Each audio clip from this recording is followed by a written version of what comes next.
As Cody Rhodes' wife Brandy, his sister Teal, his daughter Liberty, his mother Michelle.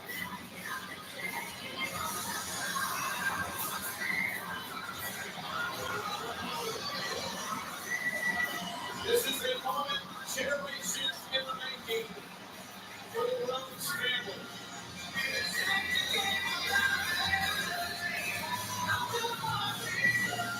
And the young man that Cody Rhodes is presenting his weight belt to tonight is little Cody, John Huber's son, the late Luke Harper's young boy who is here at ringside tonight to witness this incredible moment as Cody Rhodes main events his very first WrestleMania.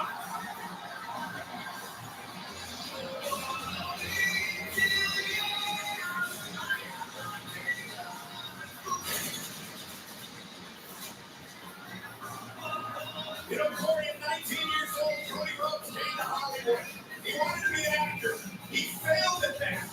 He went home with his tail stuck between his legs. His dad, the American great Dusty Rhodes, nicknamed him Hollywood. And now, 2 decades later, Cody Rhodes is back in Hollywood to try to finish the story. In those 2 decades, Cody Rhodes has become a self-made man. But despite all of his accolades, he knows that to be truly revered as the elite in this business, Cody Rhodes must climb the WWE mountain to exceed it.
mentioned before that Cody Rhodes has never main evented WrestleMania.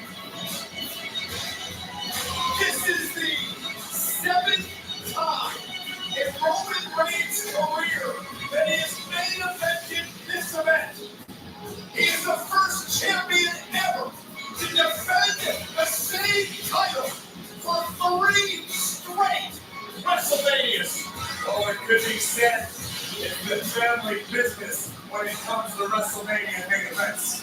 It is the 15th time that a member of the legendary Whitey family has main evented the greatest spectacle in sports entertainment.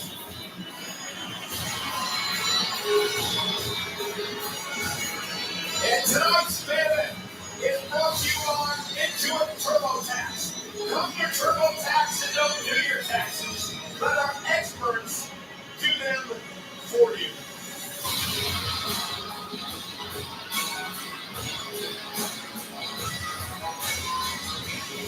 We have officially reached the pinnacle of sports entertainment each and every year. The main event of WrestleMania, the familiar territory for the tribal chief, but the head of the table is under serious threat.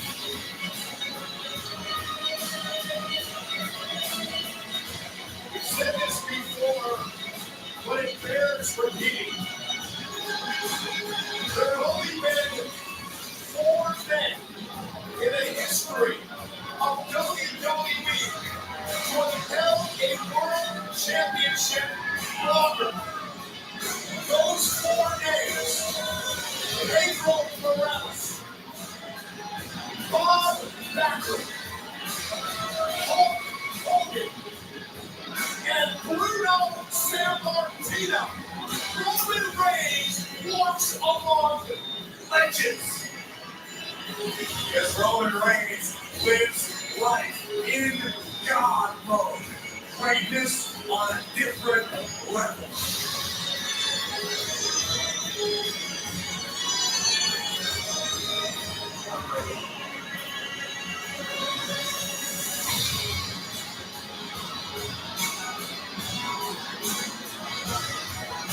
Balor, Zayn, Goldberg, Cena, Lesnar,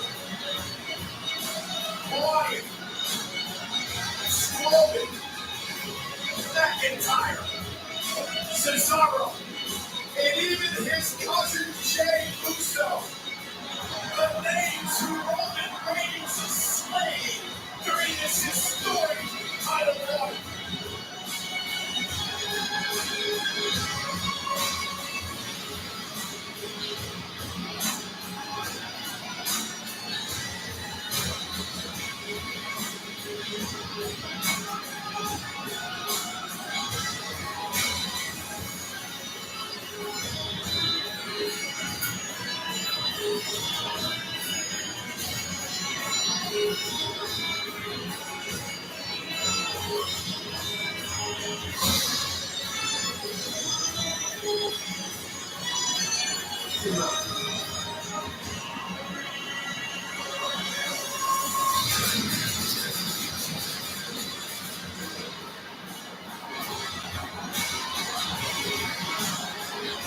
Moments ago, Roman Reigns issued an almost dismissive look in the direction of his challenger, Cody Rhodes.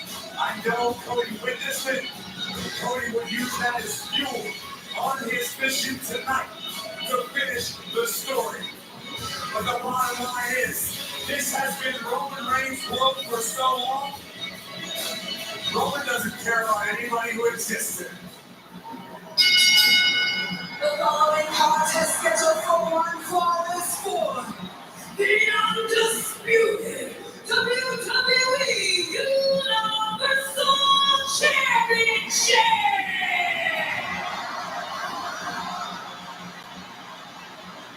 Introducing the challenger from Atlanta, Georgia, weighing in at 222 pounds. He is the winner of the 2023 Men's Royal Rumble match. The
WrestleMania!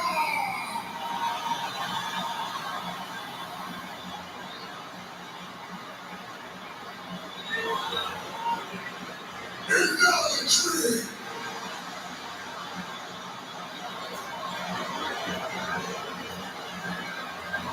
Two iconic families clash tied for the undisputed championship. I want to take a moment to point out the difference in demeanors between both competitors. Cody Rhodes has been very open about what an emotional journey this has been.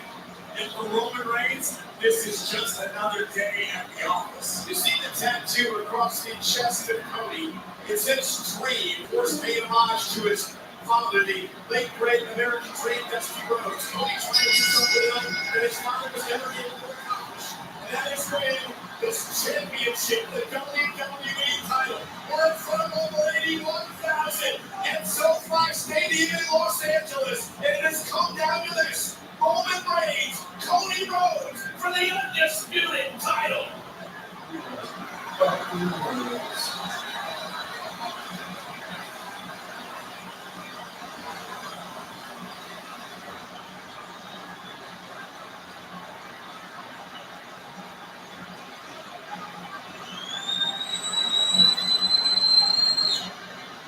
It is a big fight field. There is a long wait inside SoFi as this match gets underway.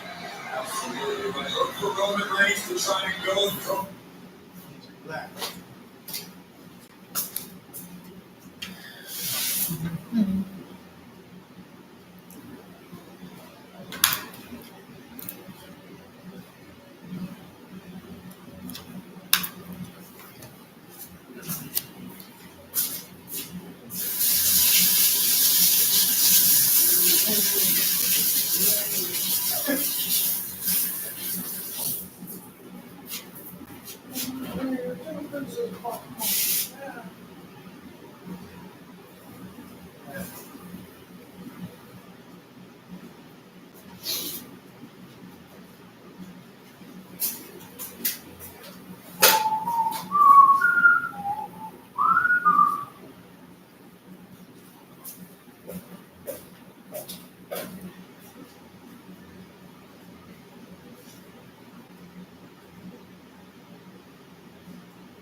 Serious right now?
making some sort of error. Roman is incredible at trying to.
Before his title defenses.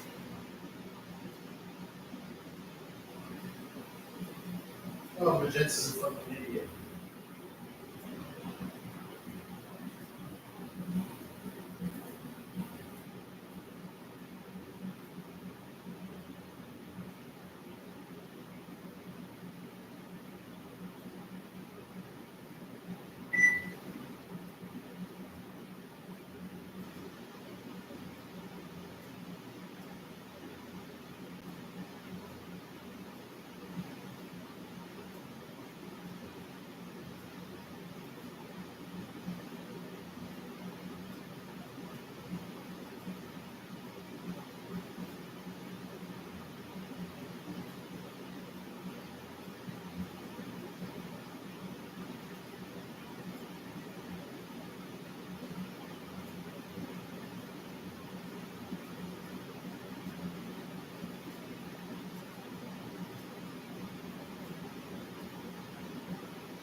I assure you, Roman wants to use Cody's emotions against her. His challenge. Hey, Cornette, I'd be remiss if I didn't ask you, how did the loss of... I never did. I don't know.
This guy's a faggot.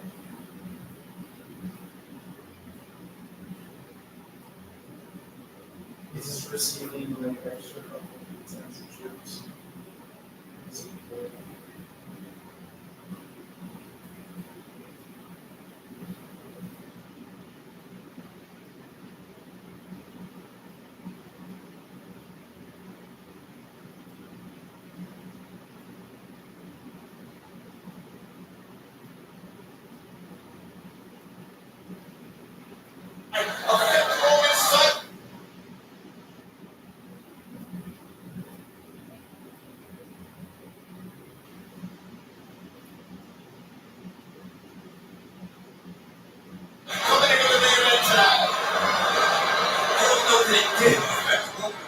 It should absolutely affect the psyche of Jimmy and JP Uso.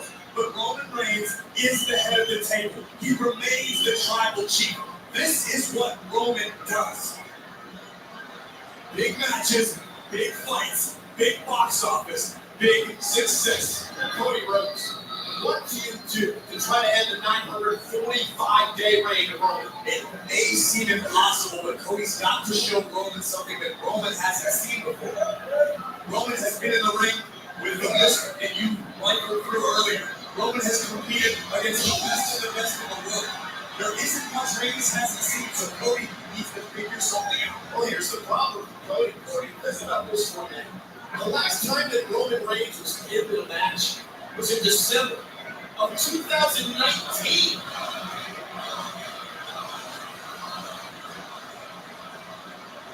Statistics seem almost ridiculous, but that is the reality. That's the world in which we exist. Captain, there's always hand by Cody. Starts rolling on, Reigns momentarily.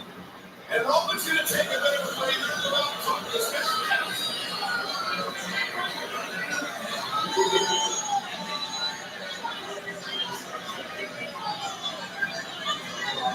Super hard. Who's the relevant one? Who owns the underdog? They all pay for you when they're paying money. Roman just so happens to be there. Now stands here. I'm trying to tell you.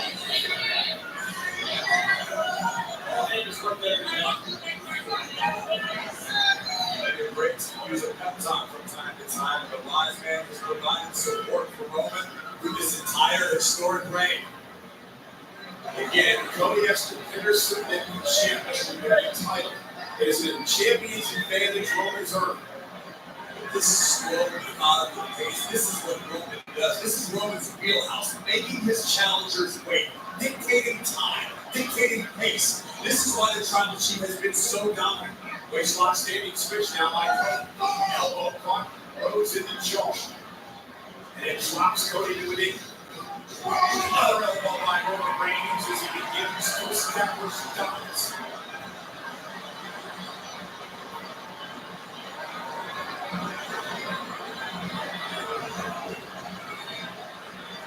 What an atmosphere.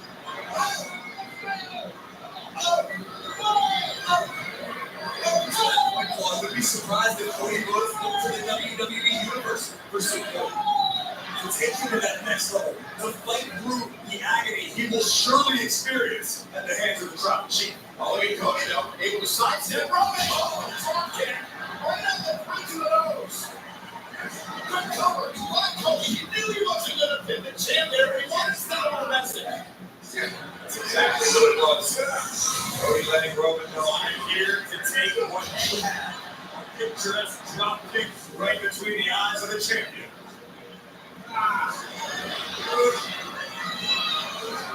Wear Roman down. Try to somehow force a mistake.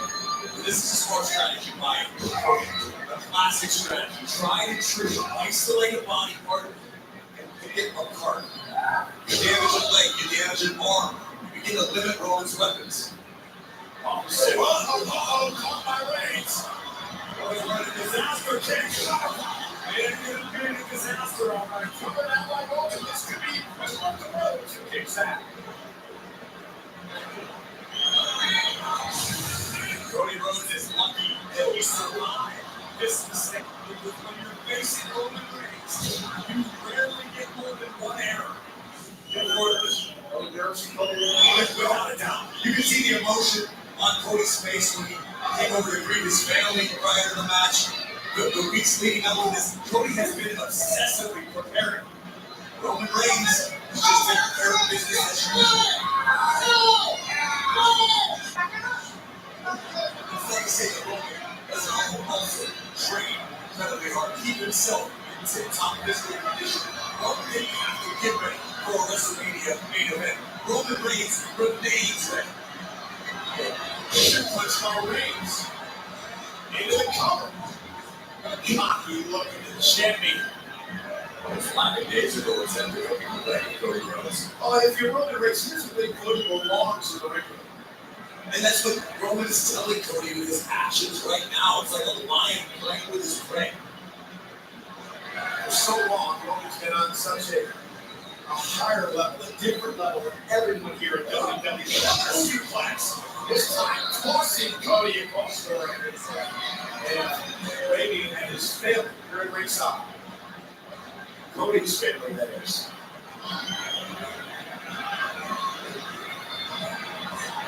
You know, Cody's never faced Reigns one-on-one.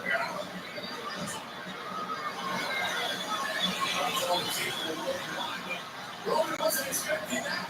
Everybody Roman's down and sent Roman out to the floor. And Cody now coming out of the attack. Roman is trying to pick up the pace ball, though. And face first now goes Rhodes. And another mistake made by Cody. A bit overzealous there. You can't get into that mind game with Roman. It's not going to pay off for you.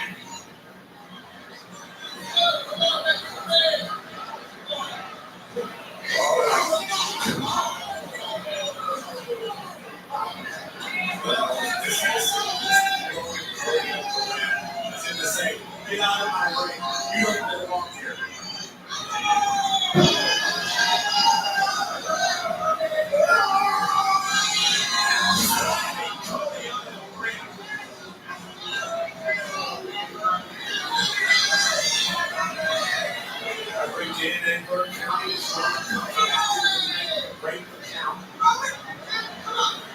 Just listen to this.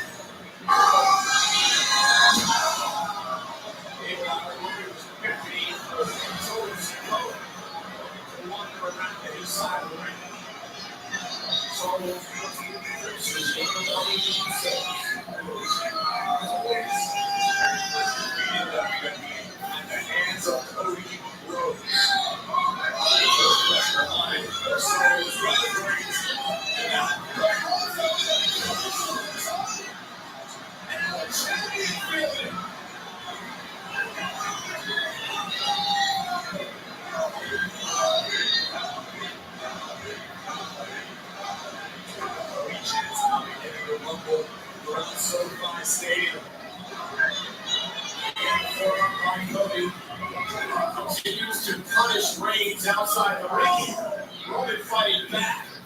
Heavy body shot on the champion. Cody blocks, bounces the champ face first off the apron. And now Roman's into the ring to break the count. Smart little count helps the champ not to challenge. Fully aware of his vested hand, he knows which rules he must abide by to finish the story. Staring down Solo, warning him, don't get involved. Cody sends the champ back in.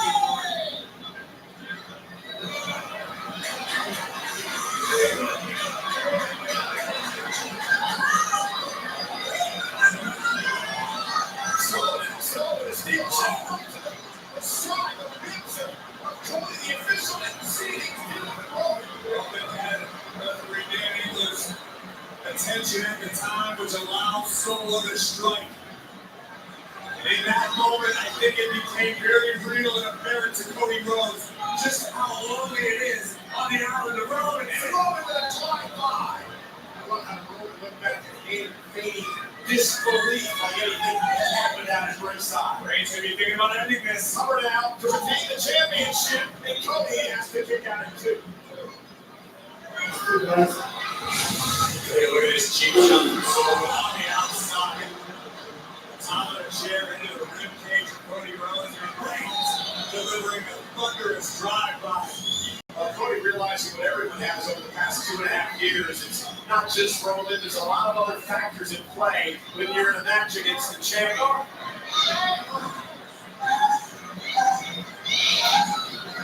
Cody trying to fight back to his feet. Roman could surely be challenged.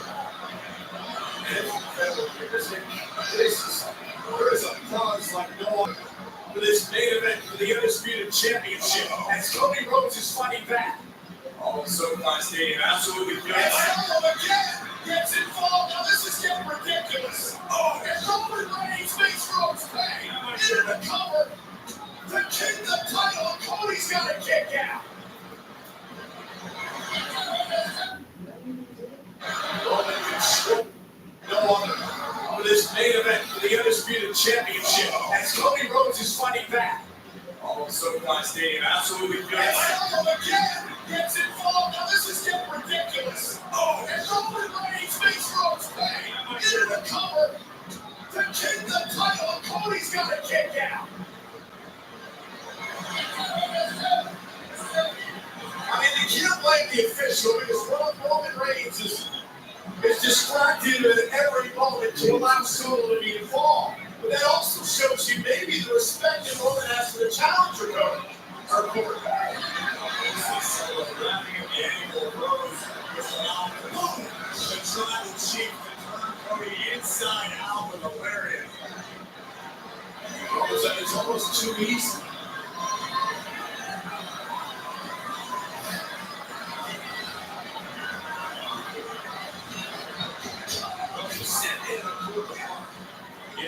Becoming a factor, you know better than anyone. Corey Rivers makes it incredibly hard to breathe.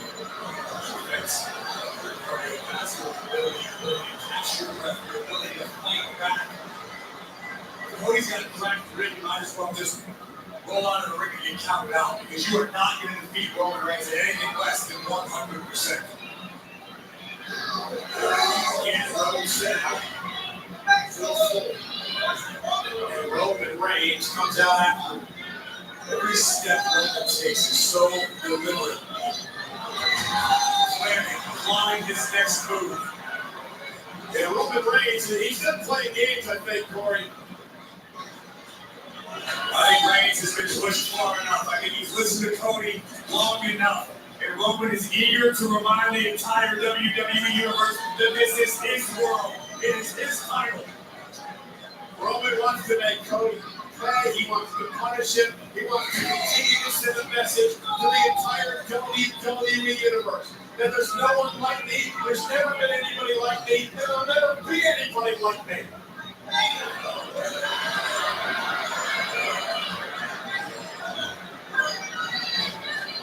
Roman. And I'll tell you, already within Jake Rick's story, if Cody goes to the table, you might as well just count out.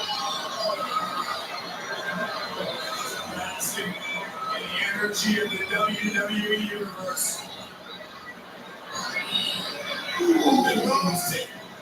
Roman Reigns taking his time, trying to lift Cody up. Cody trying to somehow hang on. Cody trying to hang on. Roman Reigns up to the title. Roman will get the damn title. Cody's got a chance. Come on, Cody, you got a chance. Listen to the count, Cody. You don't want to let this opportunity go on yourself. The referee's in 6. He's in 6. Cody in the ring, break the count. Smart. Cody knew what he needed to do. But now Cody needs to do the work. Capitalize on Roman Reigns crashing through the announce table. Roman's very clearly fighting through the pain. His ribs are killing him right now. But Cody has a moment. There's an opportunity. Oh, and Roman caught him with a forearm. Just that quick. Maybe not. Cody Rhodes feeling some momentum. Rhodes in the kick to the midsection. There's the big right hand. Rhodes back to his feet. Up over the top. Don't slam. So far, he's rumbling under Cole. It feels like we are on the precipice of history. Oh, Cody Carter. For the title. For the title. Look at the leg. Oh, my God.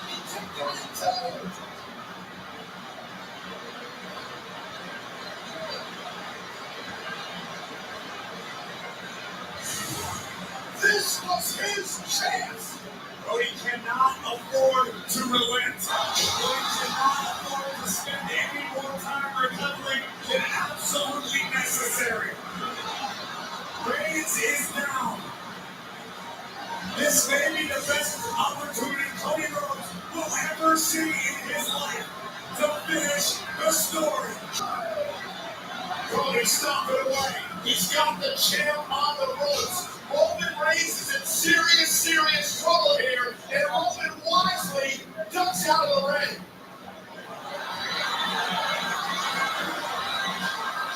Suicide Dogs with the champion barricade. Roman may be out.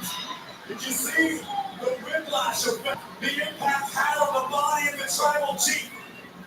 Reigns spotted in the opposite direction, and Cody looking to capitalize. Roman back into the ring. Cody Rhodes.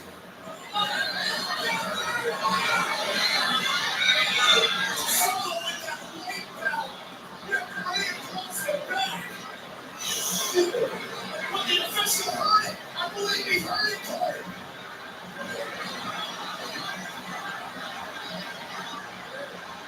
Yes! Great call. Solo's gonna check it. Solo got caught. Roman Reigns is alone.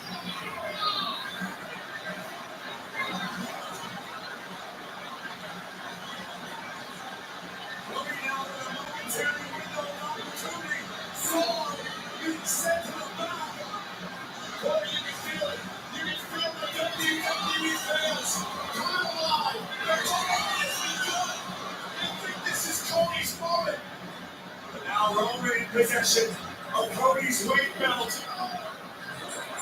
This does not bode well for the American Nightmare.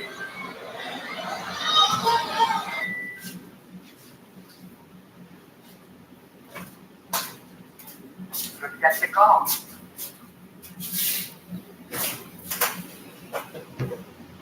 Hi, this is Dylan. Hi, Dylan. It's Melissa. Hey, how's it going? It's pretty good. Okay, what can I help you with? Okay, so the first thing is dealing with a guy friend of mine. Someone I just recently met. Not really sure, you know how we all show our representatives. Yeah. His name is D. Anthony, and yeah, just trying to, because I don't want to, you know, think of past situations and kind of bring it there. Yeah. So I'm just trying to be more conscious and stuff. So I just wanted to kind of see if this was like a good situation, or is it something like where it's just like a game.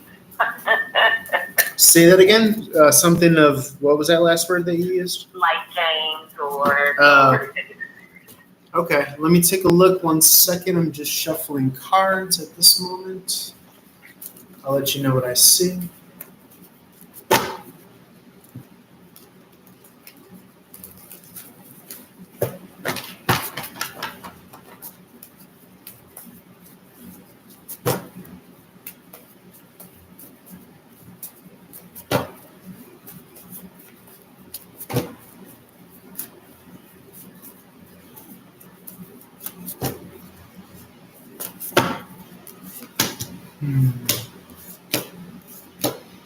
So I do see a lot of positivity here. The Two of Cups just came out first and foremost. They say that the first card to come out is the strongest energy. So overall, the Two of Cups in the upright, that's the card of relationship. The only red flag that I do see here is the Seven of Wands in the upright is defensiveness. And it looks as though it's defensiveness against a third-party situation, the Three of Cups in the upright. But that could just be your energy coming through the reading. You know, that, like, you know, not wanting to play games as you just mentioned. Yeah. But overall, I see a lot of positivity here. The Ten of Cup in the upright is about happiness. It's a harmonious energy. The Page of Pentacle is that kind of tertiary communication, that surface level, just getting to know each other. So yeah, I can't say that I see anything negative. So, I think I kind of be in my feelings about stuff because it's just like I do not want to waste my time. So, yesterday, I'm going to tell you. So, yesterday, he said, hey, I'm going to go see my mom, and I'll be back, because his mom lives maybe an hour and a half away. I'll be back maybe 8:30, maybe 9, and then I'll call you. I never heard from him. Nothing. So I didn't call him either. It wasn't like I would bother him. So I called him today. It was like I got sent straight to voicemail. Yeah. Oh, I just seen you call. It's like everything is after, but you'll text me. You never picked up the phone to call me back. Then you're like, oh, what are you doing? I'm out.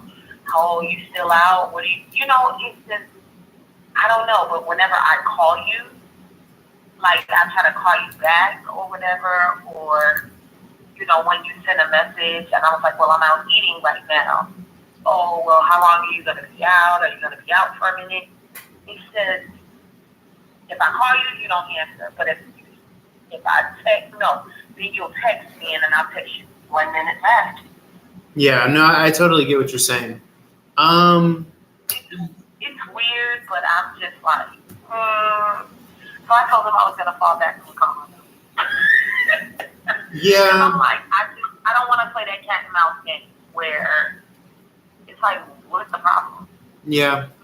And, they say that you know everything that you need to know about, someone that you meet, a potential match. They say that you know everything that you need to know about them within the first 5 minutes, and the rest is just denial. So I would hate for you to like. Your client is adding money.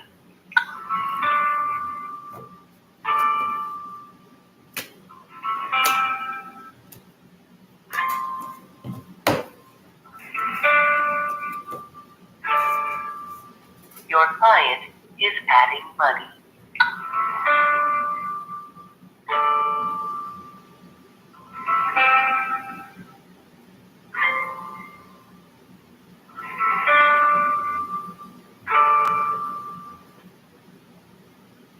Okay, sorry.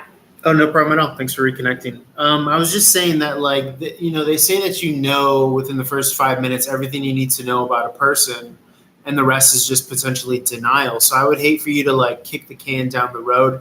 I think it's a smart move to fall back.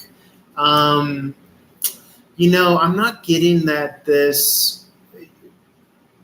third party situation that's coming through is those other kind of things that he needs to tend to, which pull away his time and attention and cause a distraction. And it could just be a part of, a character flaw that he has, is that he's just not that great at following up. But if that's going to be a pet peeve of yours, there's no reason why you would have to kind of suffer that and kind of, have to nag at that, or nitpick at that. So, yeah, I think falling back is the best case scenario right now. Yeah. I'm going to try to see if I see anything else, but feel free to continue if there's more that you wanted to share. I mean, if he reaches out, but it's like, I'm not going to be doing this. If you have something going on, because I asked him, I'm very specific about my questions. I was like, hey, do you have anybody? I was like, are you in a relationship with anyone? Because he approached me. We met in New Orleans. You've seen me multiple times. And he was like, I just had to say something to you. So you met me there, and it's like, talking is good game, but then it's like, I was like, hey, are you in a relationship with anyone? And he was like, no. I was like, well, is there anybody that's thinking they're in a relationship with you? And he laughed, and he was like, no, not that he's aware of, but, I'm like, look, you have to be specific in your questions, because just because you're saying that you're not in a relationship doesn't mean that that person doesn't think they're in a relationship with you. Yeah. So, I don't know. I just I don't want the BS. I'm good where I am. I just want, and he asked me, what is it that I like? I want consistency. I don't want to lie lying, and you didn't even ask for the lie. It's like we don't even have. We can act like at this point because nothing is invested between the two of us. We can act like nothing ever happened. Yeah. But don't like try to make it like, oh, everything's great and hunky dory, and then you're playing with me over here, and then you still have a situation. I do not want to deal with that. I've been through enough, and he is younger than me, so it's kind of like, yeah, I'm not in that game that you might be used to playing. And not saying that every young person is into the game, but if you got something going on, that's just me. I don't want to deal with it. Yeah, I mean, that sounds like you're very like heavy on you thinking that he has something going on. I really wasn't picking that up. I'm just not quite sold that he's emotionally available because the Four of Cups in the upright speaks to, just not being open, to kind of like maybe that depth, that the emotions I always say are the kind of bonding mechanism. And I think that consistency allows that to happen. But again, if you're having like red flags and yellow flags this early on, I just wonder. He also drew the Two of Pentacles in the upright, which is about juggling or balancing priorities. Again, it doesn't have to be somebody else. It could just be, responsibilities that are grabbing his attention. So, and I think that, I think that I shouldn't say his youth, but the age difference might, be informing this as well, his attention span or his priorities at this moment. So, okay. Yeah. Okay. Yeah. Okay. All right. Was there anything else, or was that it for now? No, that's it for now. Okay. Thank you. Thank you. Have a good night. Bye-bye. Okay. Bye-bye.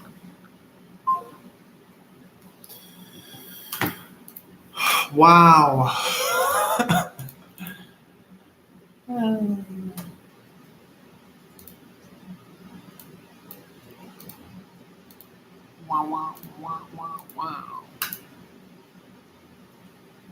No, I would just say that the game is rigged.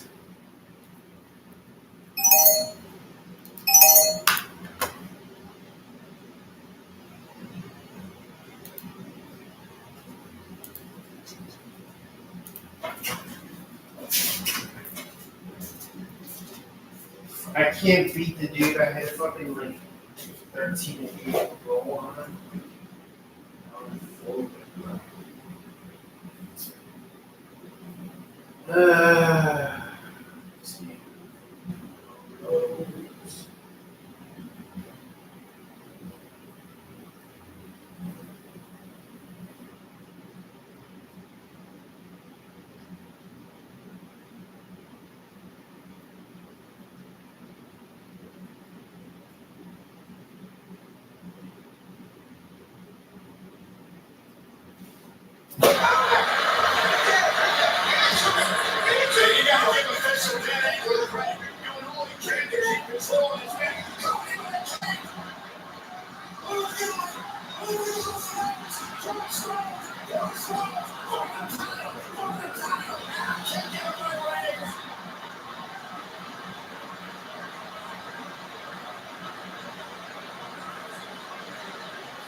This was Cody's chance.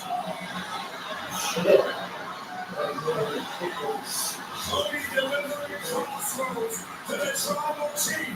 The official counting 2 9/10, but not 3. Roman remains. Over 81,000 just lost their collective breath. But there's still work to be done. The champion is down. Cody again. And Roman Reigns. A desperation jawbreaker and a headbutt. And now a clubbing blow to the back of the neck. And Corey, you have to wonder if that was Cody Rhodes' only opportunity. Most superstars in this game never see an opportunity quite like the one Cody just had, and Cody took his best shot. Cody swung for the fences and connected, but he didn't make it over the wall. Cody, caught by Roman. Roman knew it was coming. This is dangerous predicament now for the American Nightmare, who lands on his feet. Yeah. Opportunity. Most superstars in this game never see an opportunity quite like the one Cody just had, and Cody took his best shot. Cody swung for the fences and connected, but he didn't make it over the wall. Cody, caught by Roman. Roman knew it was coming. This is dangerous predicament now for the American Nightmare, who lands on his feet. Yeah, Melody! Cover over the corner by Reigns and a kick out by Cody and Tell.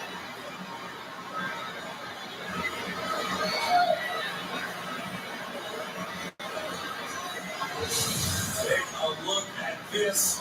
Roman Reigns hoisting his challenger high into the air. Driving Rhodes nearly through the ring, but the toughness, the will of Cody Rhodes keeps him in this battle.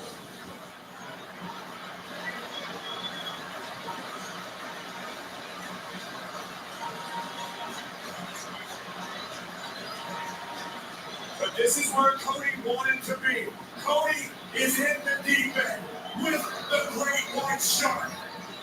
Does Rhodes have what it takes to finish the story, or will he fall like so many before him have? Roman back to his feet. Cody struggling as 81,000 plus look out at so far. Roman Reigns is locked. Roman Reigns is loaded. Superman punch. Cody sidestepped. Cody for the win. For the title. For the title. Oh my God. I'm gonna get it again.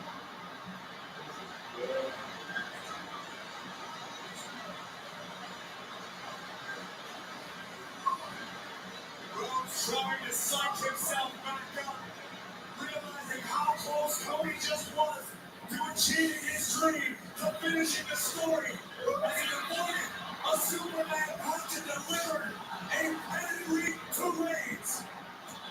How the hell did Roman kick out?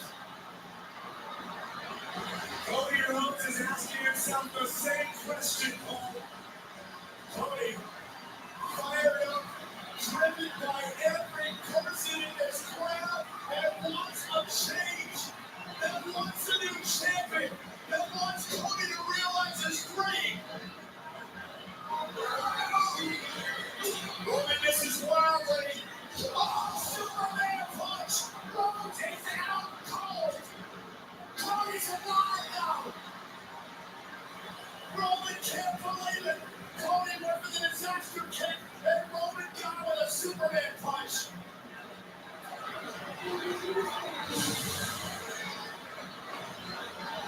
Cody Rhodes looking for the disaster kick, and instead ate a Superman punch. The right hand of the champ, the right hand of God mode.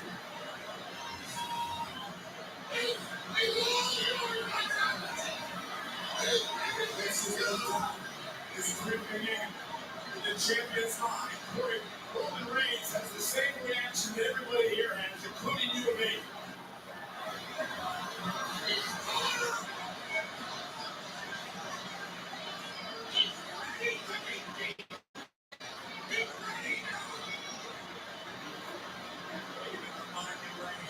It's time. Look at the spin. Cody over the top. 1, 2. Comes underneath again. Cody looking for a figure 4. Would this be appropriate? Would this be appropriate at WrestleMania? On the number that won his father countless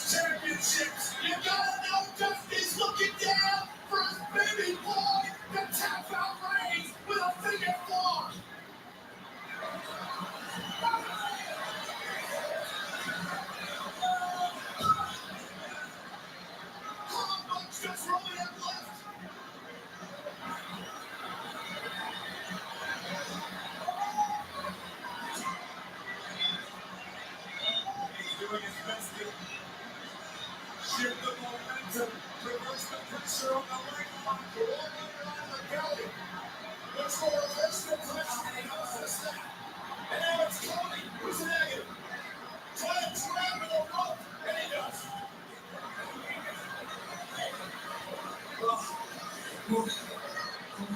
Sweet.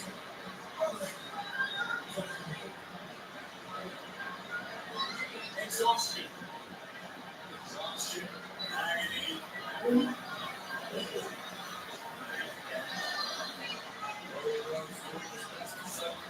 Once again, saying, come on, Cody, fight it. What's going through the mind of anyone else across here tonight? Are they going to see history in the making? Will Roman's reign continue? Will Cody Rhodes do something that his legendary father was never able to accomplish? Will this be a true Hollywood moment for Cody Rhodes?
Big slingshot, cross body block.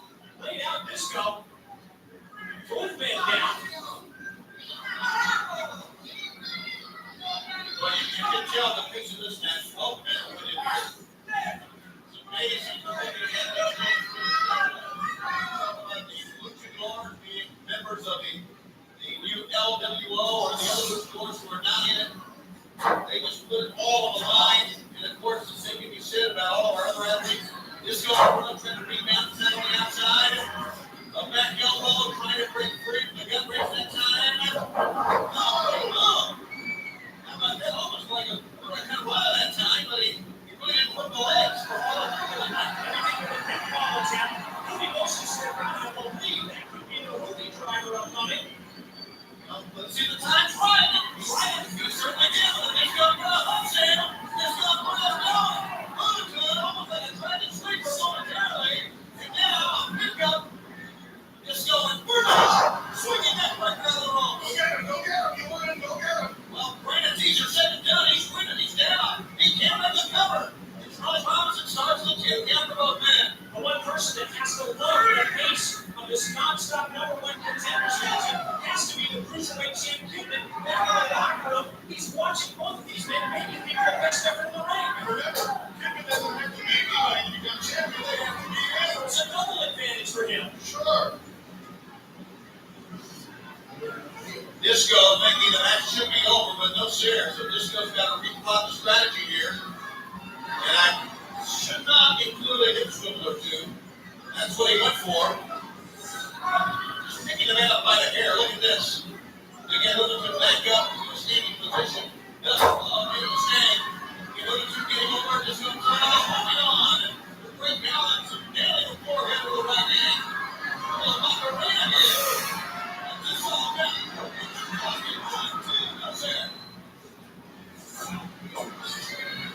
as he legs up, right below the knee, the giant swinging right.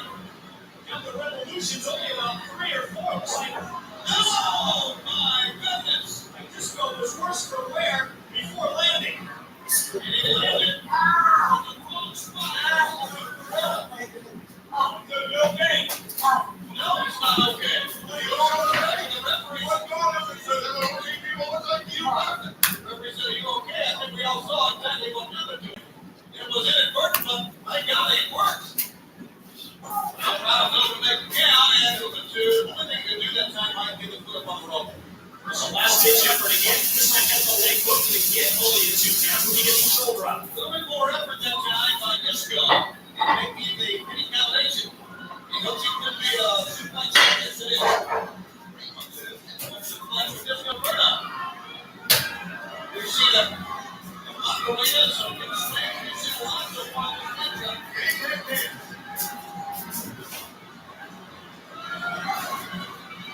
Disco doing something that is really uncharacteristic for him. He's playing a top foot. This should be fun. He's taking a couple months to get up there. A wobbly. Obviously, going to be get up from that. See you later, Disco. Get up.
It's 100, 180.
That's 66 coming in. Yeah, the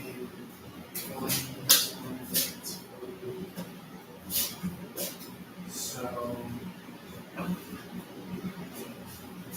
yeah, it's 40.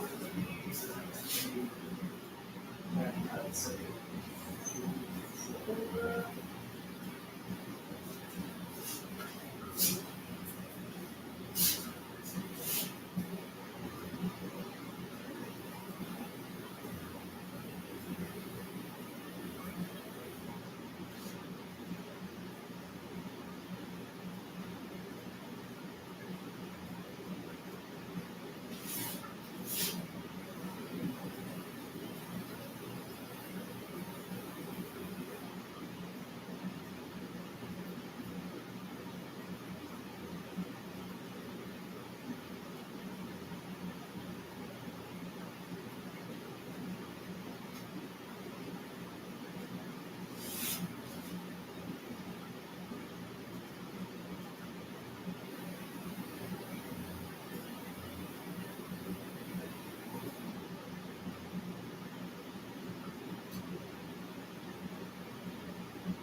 So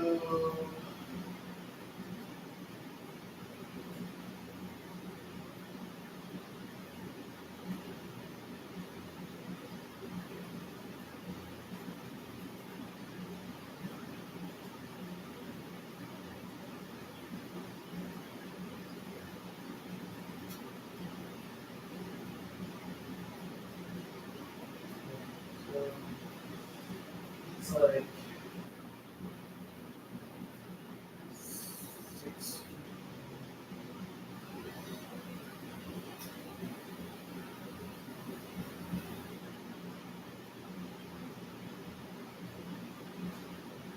So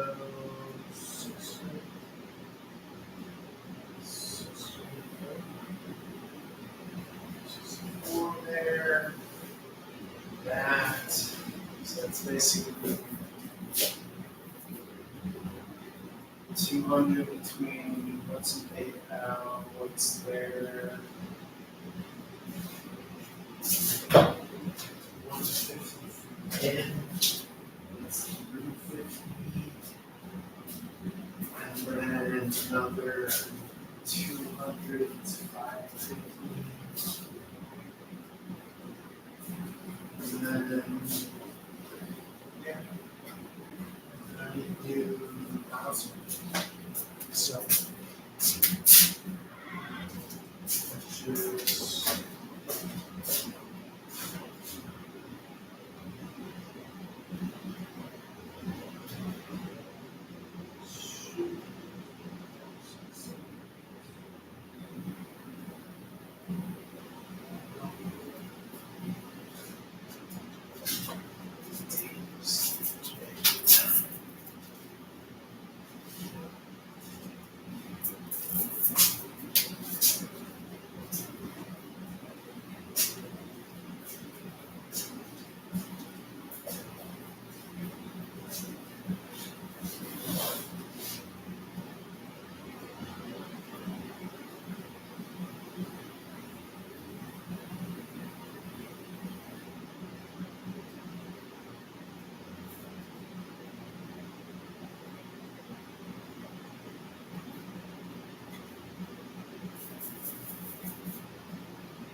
yeah.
Showing a lot of fight here. A lot of reserve out of the ring range. Reverses on movement 2 to slide 10. Second down, reverse of the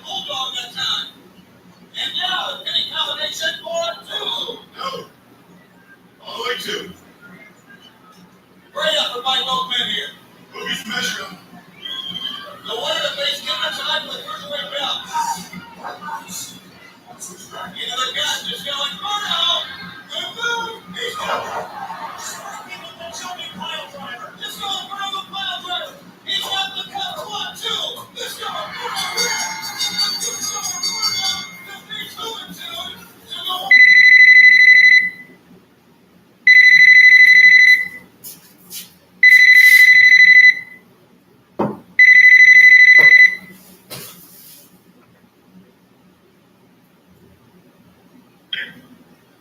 Hi, this is Dylan. How you doing? How Good. you doing today? Good. How about you? I'm fine. I just have a question. Yeah. I was dating this guy. I wanted to know, is it a good idea or should I keep it going or should I let it go? Okay, let me take a look for you 1 second. Okay. Just gonna shuffle the cards a couple times, pick up the energy. I'll let you know what I say. Okay. Let's see.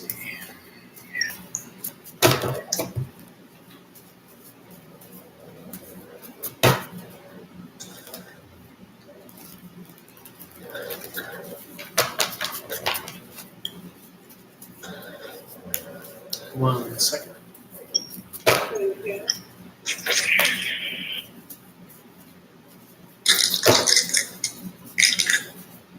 Okay. Let's see what comes out.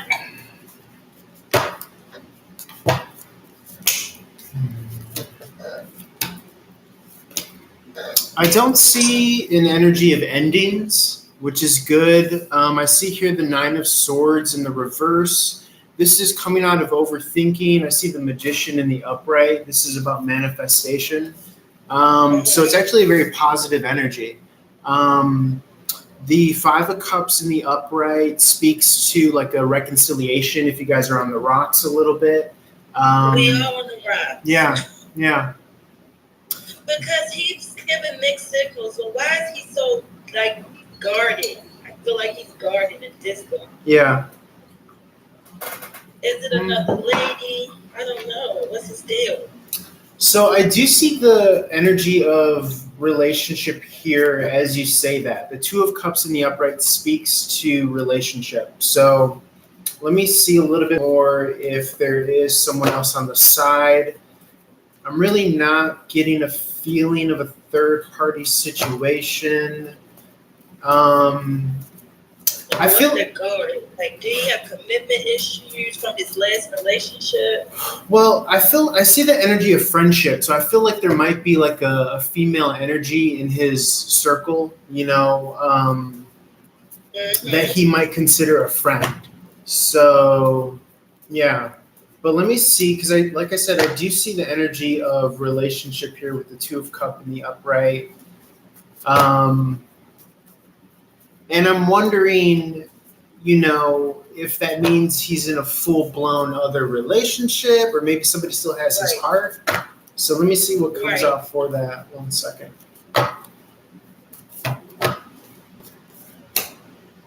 Yeah, I think someone does have his heart still. The Lover's card just came out here. This is a very powerful connection. It's a twin flame. And this is like a regular relationship, but then this is like to the next level. So I feel as though like he's definitely entangled or embedded in something else. Okay. Yeah. But definitely, that's a done deal. Yeah. It's a shame because the energies they didn't look so bad coming out here, but when someone is emotionally tied or invested, then you'd be hard pressed to like try to get them out of that, So yeah. Absolutely. Yeah. All right. Was there anyone else that you were interested in feeling their energy, or was that it for now for him? Yeah, I think that's about it, because it's really the only person I was talking to. Well, I am interested in one guy, but I haven't ran back into him yet. Yeah. Okay, well, feel free to give a call back if you do, and thank you so much for calling. I appreciate it.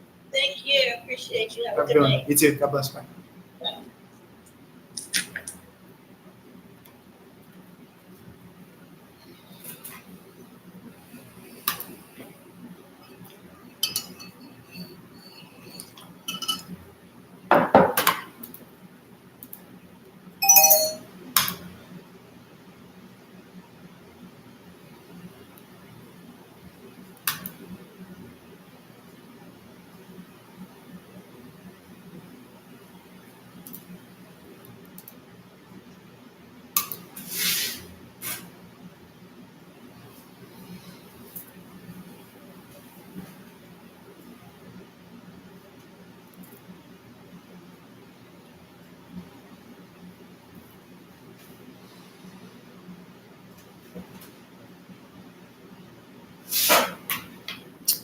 Do you believe in love?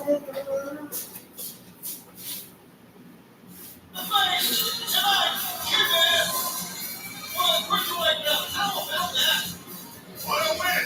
He's moving around a lot. He did a lot of things. I didn't think he'd get in that title shot, but he did it.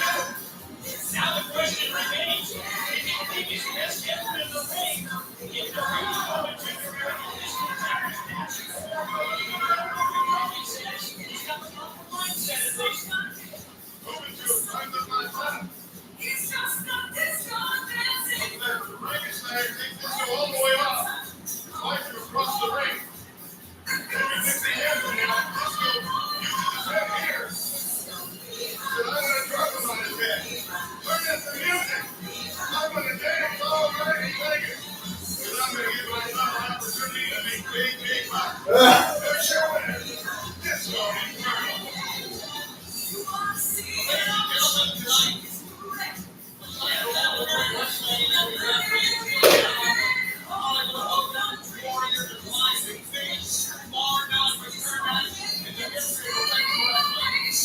With Goldberg and Manning down the street for the world title, look at the community.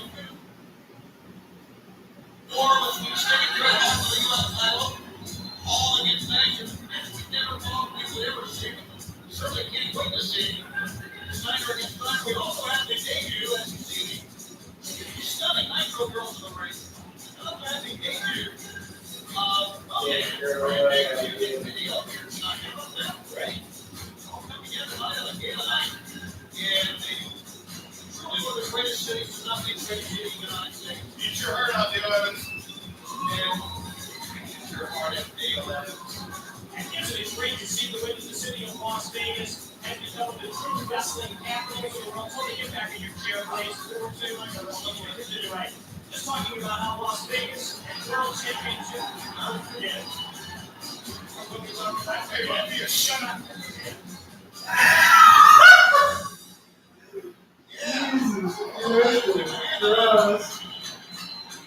Take a water next time. I don't want the water. I like that. That's good, Paul Bell. Hey, what? I got a little bit of sizzle content for me. I like it. Where are we at? I'm trying to wait.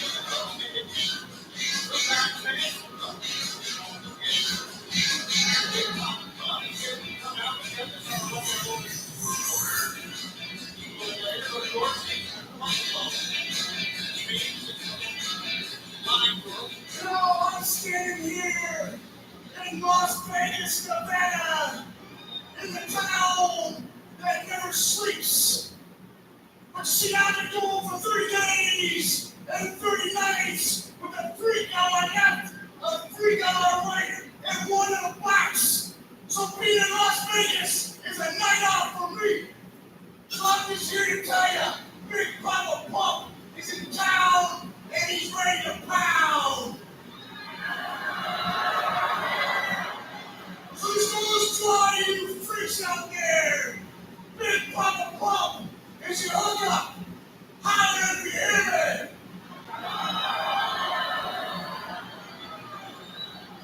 I just heard that sniveling, trying little mama's boy, Marcus Buck Bagwell, come out here and say he wants to be at my brother's back, someone that beat up my whole life. Now, Marcus, I knocked you down in Chicago in front of your mother, and I beat my brother up all my life, so you guys are a bunch of losers. But if you want to make this match interesting, why don't you tag up with my brother? And I'm going to tag up the man with the largest arms in the world. We'll tag up with the largest human being in the world, the giant. And to make this match interesting, because the NWO does whatever they want, we'll wrestle you for the World Tag Team titles. Ain't that right, John? You ready to take out 2 points for the World titles? when you look at it like this, you've got a barking dog that's got no bite, and you've got a pretty boy that's got no guts. So Big Papa won for the Giant. We're gonna have a little food tonight. You know what I'm saying? Excuse me, gentlemen. I just want to make sure I heard correctly.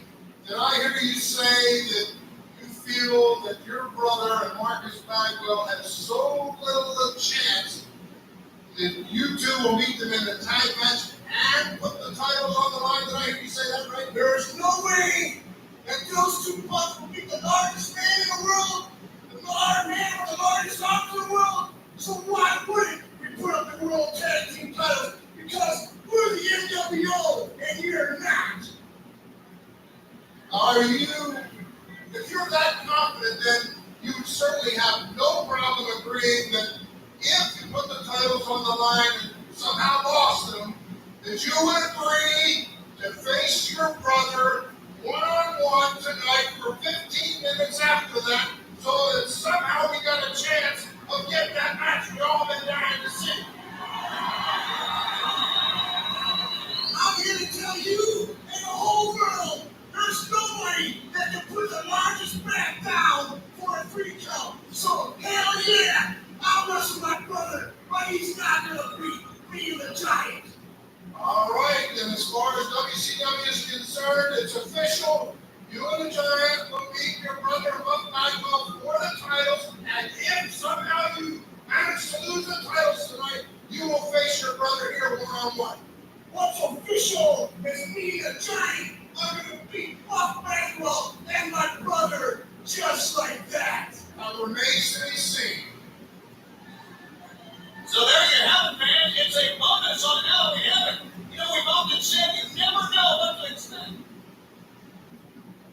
And WCW pay-per-view spectacular. Well, we just been given the word that it's official. The World Tag Team Championship will be on the line. Big Papa Pop, Scott Steiner, and the Giant together against Buck Bagwell and Rick Steiner. We'll talk more about that right now. Let's go back to the Ladies and gentlemen, next contest is the this ain't first. The fast car line. And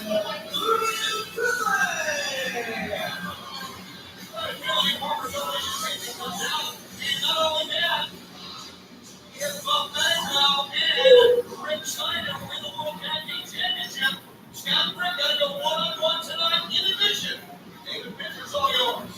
This opponent from Nuremberg, Germany, Valadez. In the dispute that really was started and attended by Valadez, Championship Wrestling, this match is going to go long and we're going to down and try and get Valadez. I know it's right. He's a second generation wrestler. His father, first name Steve Wright. Steve Wright, and I understand that. He broke Steve Wright's leg. Very interesting story. We had a chance to do a little research on that.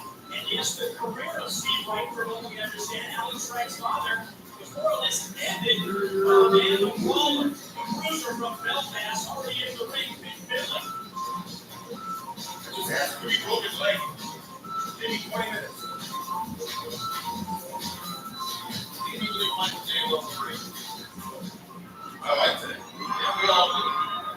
No one answered our broadcast like a mic today. Here we go. Power winning. Check.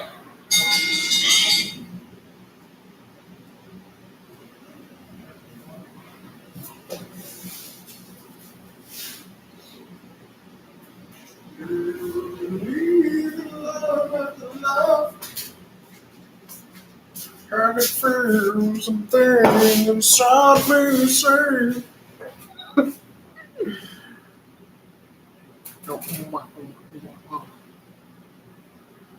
I really don't think I'm strong enough.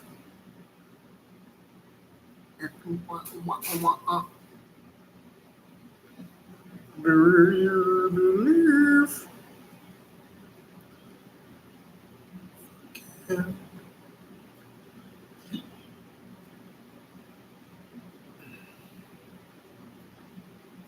I can feel something inside me say, I really don't think strong enough.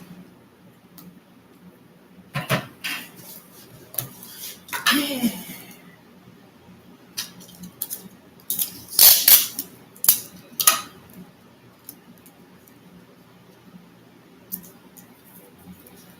Do you believe? Yeah, you right. You right. You right. You're right. You're right. When you're right, you're right. When you're right, you're right.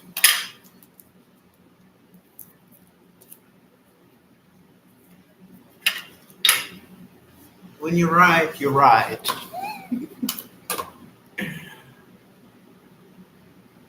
Do you believe in love after love? I can feel something inside me say, I really don't think I'm strong enough.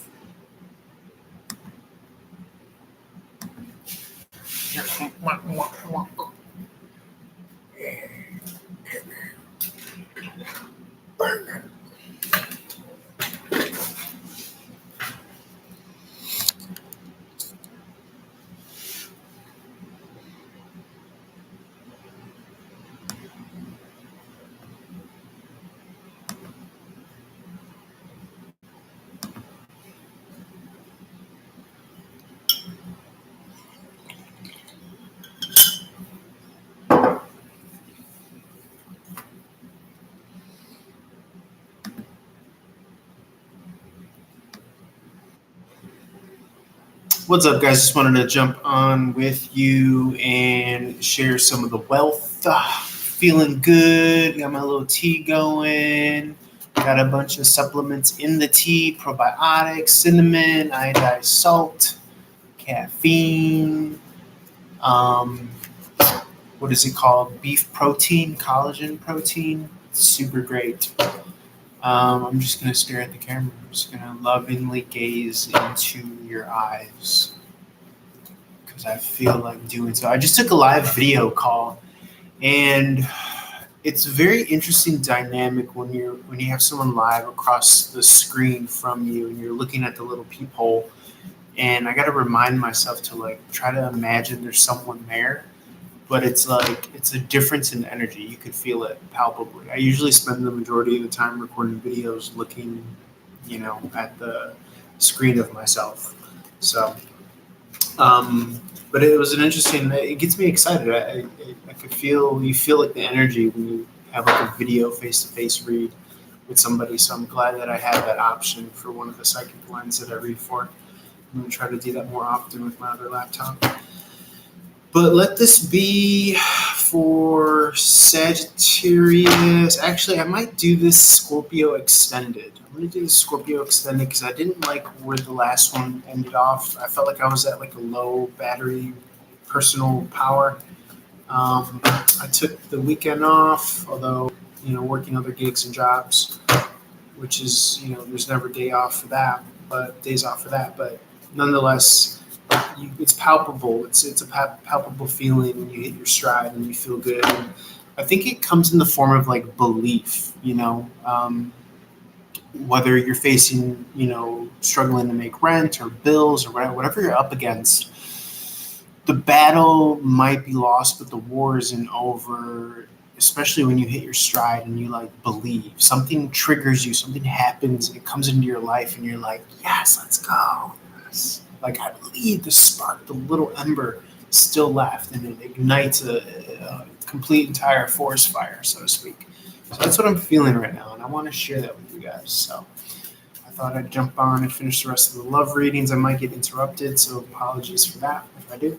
But the greater gratitude, joy, love, and light, highest possible messages at this time. Let's do a Scorpio extended love reading for the rest of March and April. Whenever you come across this, highest possible messages in regards to love and relationship. If you're not a Scorpio, no worries. Feel free to apply this to your 8th house.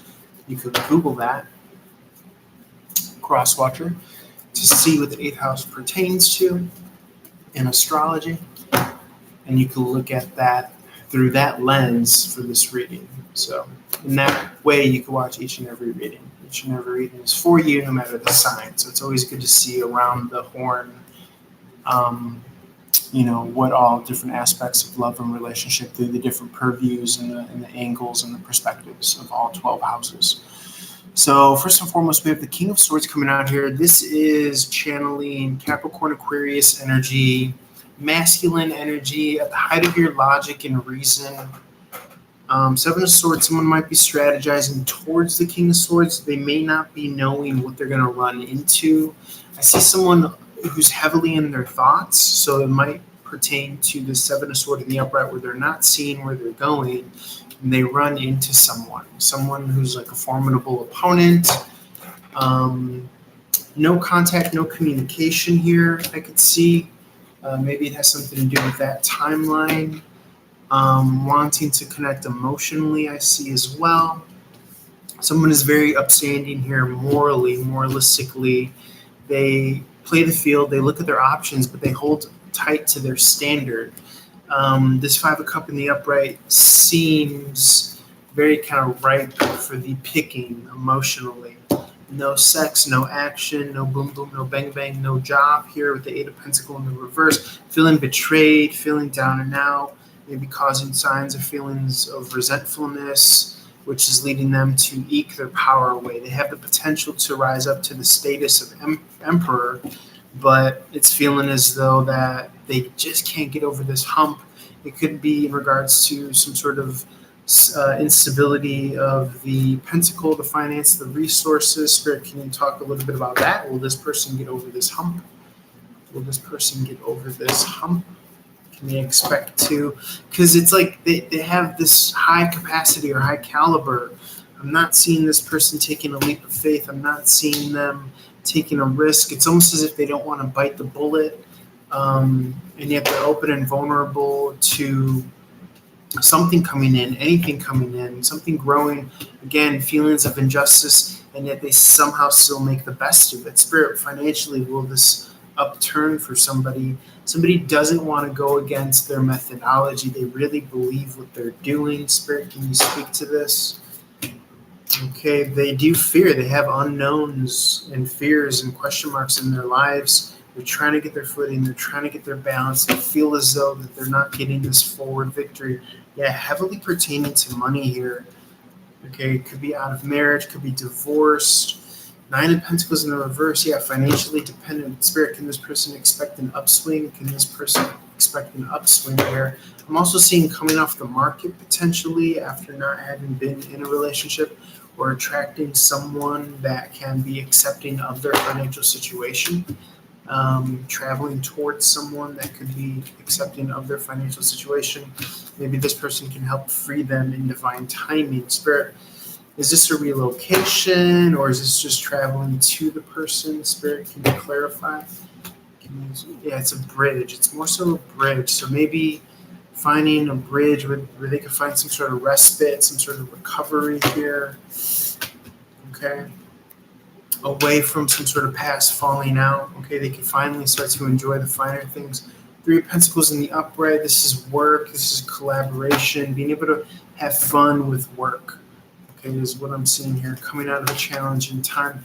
But how is this person's finances? Will they take an upswing? Will they take an upswing, Spirit? Will they take an upswing? Okay, investing or letting go. Okay, investing or letting go. Someone might be cutting down the hanged man, proverbially, through some sort of emotional offer, moving to a next phase or a cycle. Okay, open up. Someone's emotionally open. What about the finances? What about the pentacles? I'm not seeing what I want to see necessarily. I think I'm seeing all well and good. Okay, I do see some movement here with the Six of Pentacles in the upright, but I feel as though that this person doesn't see this coming. This person doesn't see the vision. I do see friendships helping, emotional investment, still kind of a loss of direction, still relying on their friends, or for emotional support, I should say. But Spirit, can you give us some positive energy in regards to this person's finances? The reason why I'm harping so heavily on finances is because they're intricate to a romantic relationship. I'm not saying that you have to have money in order to be romantically involved, but I feel as though that the emotional well-being of the person might be heavily tied into the finances. So, Spirit, can this person expect an uptick? Because I do see you receiving a value and resources here with the Six of Pentacles in the upright position. It's almost as if this person doesn't see how it's going to happen. Spirit, can you speak to this more so? Can you speak to this more so, Spirit? Will this person receive an uptick or a change in their financial status, in their financial situation here? Sudden change here, Seven of Cups in the upright. What is this option? What is this potential coming to this person? Something that they can emotionally invest in and have victory. Is this a victory financially? Is this a victory financially? We got like a 20% chance of getting, someone's going to rush to them. What are they rushing to them with? Are they going to help facilitate something? Hopefully they're going to help facilitate something. They're going to want to invest in them emotionally. One moment. Let me put this on pause.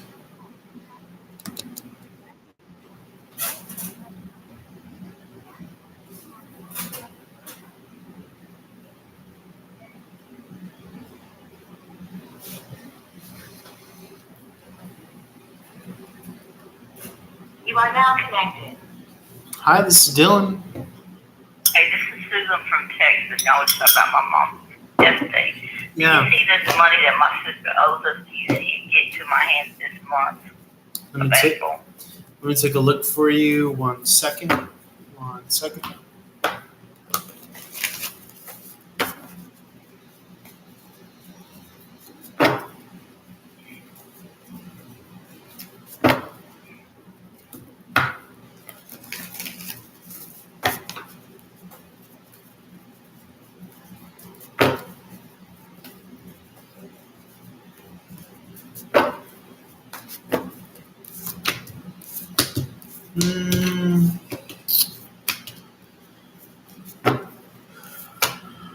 Yes, I do. I finally see some sort of agreement being met here within the next 2 weeks. Yeah. Gosh, I was right at tax time here till last minute. Yep. So do you see the money in my hand this month? Let's see.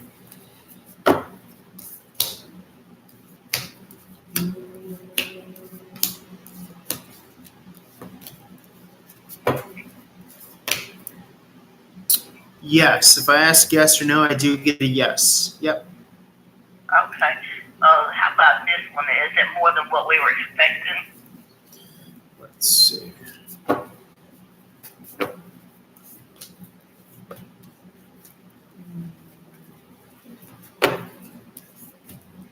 I'm getting a no. Okay, well, something's going on. Obviously now. Okay. There could be that the lawyer's doing more digging up stuff on her because she's still hiding in the house. Oh, yeah. Okay. All right, I have another question about my brother-in-law and my niece. Because I told one of the this guy that my brother-in-law was working for him, I said, I just don't trust him, even though he's a friend. They said not to trust him. Well, anyway, I told my niece about it. Are they taking precautions? Because I'm sure he's going to, he's their friend, but he knows when the money comes in. Yeah, let me see. Something's fixing to happen that he's fixing to steal it, and they're going to see that I was right. Let me see. So wait, is the question, is he going to steal it? Yeah, is he going to steal some kind of, my brother-in-law builds houses and some kind of equipment goes missing, like fans and generators, tools, like stuff. Is he fixing to get caught stealing something?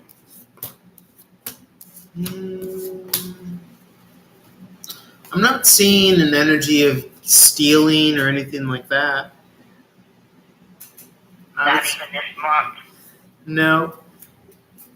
I'm not really seeing that. Not really seeing that. Okay. So it might not be him. Are you sure that it's him? Oh yeah, because he's the one who took my bed frame, and then it's him.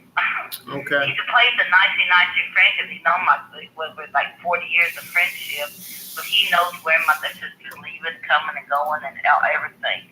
Got keys to everything, but nobody would believe it would be him. Yeah.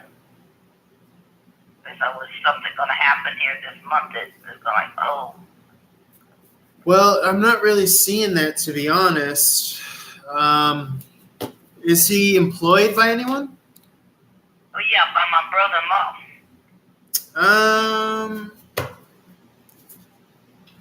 I mean, the only thing that I could see is maybe he gets terminated because I see a new beginning here, like as an employee, as an employee. Okay, they might get an argument because I let him know something might be happening. Yeah. So will it happen? Say this month there's going to be an argument or something between the two. Let me take a look. A second.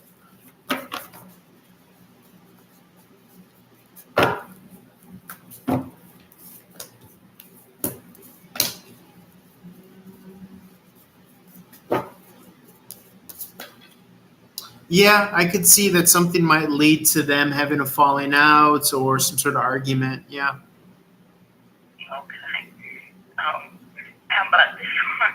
My friend Curtis on Facebook and pictures and stuff. Is this little girl that he shows what he's taking care of or something? Is that little girl related to him? Let's see.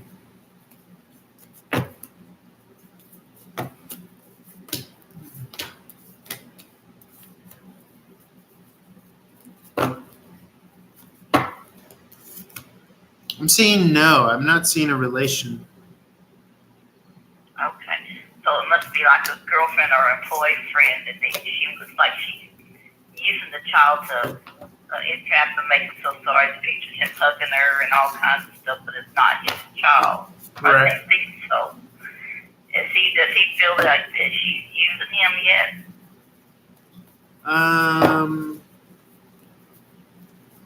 Does she feel like he's using her? No, she may be putting pictures up there of him with a child. Some women like to do this. Because he's always holding the child. He looks like he's the one taking care of the child. Right, but who's being used? I think she's trying to make him get used to the child. Like it's going to be his child. You're saying that he's using the child? Yeah, I guess that's how you put it. Yeah. I mean, if he's using the child, yeah, he's using the child. I mean, if that's how you're reading it, then that's probably how it's going, yeah. Yeah. He's always pictured him like hugging the child or cooking for the child or out in the garden with the child. Pictures of him with the it's not her. There's only one picture, but that's what she's like exploiting it. I guess you're saying. Who's exploiting? Are you saying that there's an? I mean, if she's like using her child and have pictures of him, like he's, getting him used to it. Like he gets like. But who? This is your sister or your niece? Who? This is a friend of his or something. Curtis has on there. Who's Curtis? A friend of mine. Oh, okay. Okay. Yeah. Well, maybe, yeah. Yeah. Well, that's what it looked like when somebody made a comment. Is that one of your grandkids? Yeah. I think that was his that like let him know, it's not what we want or something. She's like a clue fixing it. Okay. Yeah. Oh gosh. All right. Well, you answered all the questions. So this argument with my brother-in-law in this helper with. You see that happening like in less than 2 weeks. Let's see.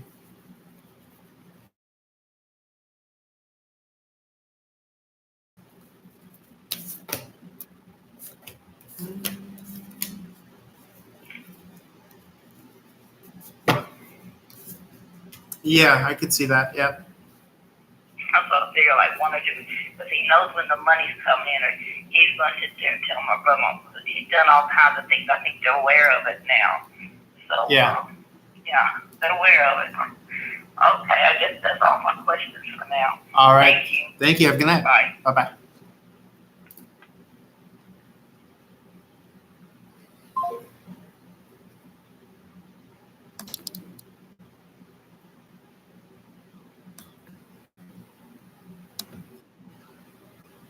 Okay, sorry about that. Just had someone, speaking of someone coming and investing, I had a caller come and invest in me a little bit, so it's good to see. Let's keep on drilling now. Let's see what, if anything, is pertaining to this. I had to whip out the second deck to take that call, but I didn't miss where I was. We kind of got like some energy of someone kind of rushing to you to like invest in you emotionally almost. Okay, but I'm more so like, I'm still stuck on this. Like, I see like this protagonist, it could be you. I also see this like closed offness, like someone that doesn't want what someone is trying to invest in them. Let's see. When is this protagonist going to see an uptick in finances? Show me an uptick in finances. There you go. That's what I'm waiting for. The Ten of Pentacles in the upright. Can you give me a time frame? Because I do see that injustice. I see making do for like the next like 6 weeks. Seven of Swords in the reverse. Eight of Swords in the reverse. I mean, it could be the next 2 months. You finally reach some sort of stability here. Spirit, can you give me a time frame?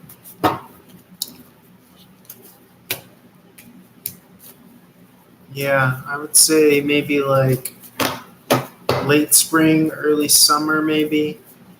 Okay, which is good. I mean, it's not the best, but you know, if you're struggling, then I could kind of see that maybe rounding off, you know, fairly soon. But you know, like I said, I feel like it's important because the finances have an indelible effect on the freedom and the ability to do things, you know, with a significant other. So let's shift gears back to romance, though, and see what's going on here. Anything else message-wise? As far as romance, Spirit.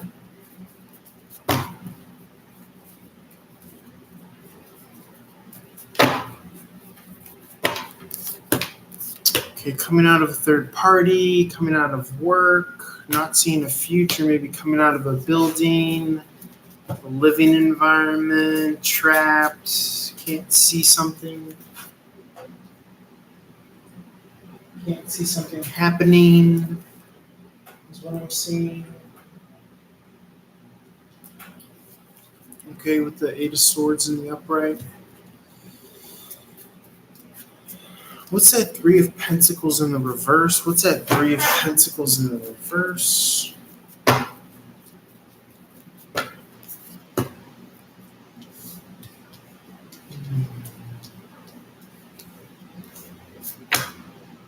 Yeah, I keep on seeing that, like, juggling priorities, juggling responsibilities here. Two of Pentacles in the upright. Yeah. Someone's just kind of really juggling the overhead. Any more on the, or somebody might not know exactly how dire someone's financial situation is. Someone is blind to it. Okay. Which is not bad. I mean, if somebody could own it, or if somebody could, you know, represent themselves as much more successful or put together than their actual kind of bank statement or on paper would suggest. It's not bad. You just got to be able to work for it, or work with it, I should say. Anything else in conclusion? I don't want to take any more of Scorpio's time. The message is to believe. Try to like feel that all spark, you know. Let me see. Anything else, Spirit? Anything else?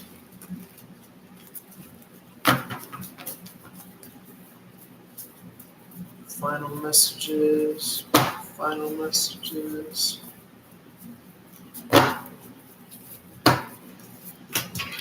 Yeah, some very shortness. Someone's being very short with lifestyle, wanting to cut some sort of lifestyle. Somebody's fed up with a certain lifestyle here, and yet the lovers are being pulled in. Can you talk a little bit more to this fight or this lifestyle. Somebody's like on edge is what I'm getting. And yet they're like in the midst of another twin flame soulmate. And there's that helper coming to fight for the cause or fight. Yeah, somebody's like, yeah, I can really see that happening. Someone is willing, because the Queen of Sword, although she's like at her wit's end, somebody's coming in to rush and help fight for the cause on the name of the twin flame. Because I do see the cause as a righteous one. It is giving back. It is helping, So it could have been that one person was just kind of really waiting for some assistance of some sort. So I see that rushing in the form of a relationship. It can also be a business partnership. It doesn't have to be, romantic. I mean, traditionally these are romantic readings, but love comes in other forms, or relationships come in the forms of business as well. That might be my cue to go as well. I think I have an offer coming. But in any event, guys, let's roll this on over to Sagittarius. I appreciate your time. Feel free to like, share, follow, comment, subscribe, all that good stuff. And I will see you next time. Holler at your boy for one-on-one reading. Peace. Website with all my info. Holler.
I haven't done this thing in a minute. What's up, guys? Just wanted to record some content. Actually, let's jump into the Sagittarius. If I get disrupted,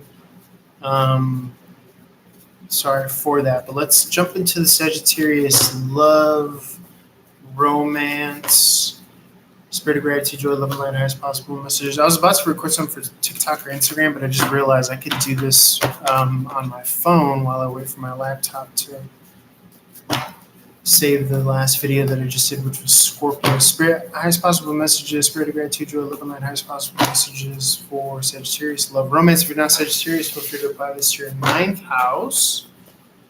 Let's see what comes out here. Love, romance, rest of March through April, and or whenever you resonate. As always, I'm available for one-on-one readings, runningguntarot.com for all my info, or reaching me out on social media, Running Gun Tarot. All my links are in the website below. Okay, someone's pulling in the Empress. I see the Lover's card here. This is like read 'em and weep. This is real deal, Holyfield, heavy-hitting energy here. The Empress has finally made her presence here known, aware. The Lover's card in the upright, it's a twin flame. Scorpio just ended with that. I shuffled the deck, and this came out. So someone is pulling in their divine counterpart. Finally, justice is coming. I feel like you took life's biggest punch, and you might even are ready for the person that you're going to spend the rest of your life with. Maybe very kind of critical, but you've learned how to judge character properly. Okay. The Two of Wands in the upright is about seeing a future. So I beg to even say that you might even see a future with this person. And the way that the cards I just threw to the side, it's almost as if you're seeing them as marriage material here, or someone that you could really kind of have a nice, happy, healthy, traditional relationship with. Four of Wands in the reverse, Eight of Pentacles in the reverse. So there's some maybe divorce energy, or someone's out of work, or hasn't been seeing quality work. Okay, so someone might be hitting like a spout or a stint, a dry spell, a dry spout.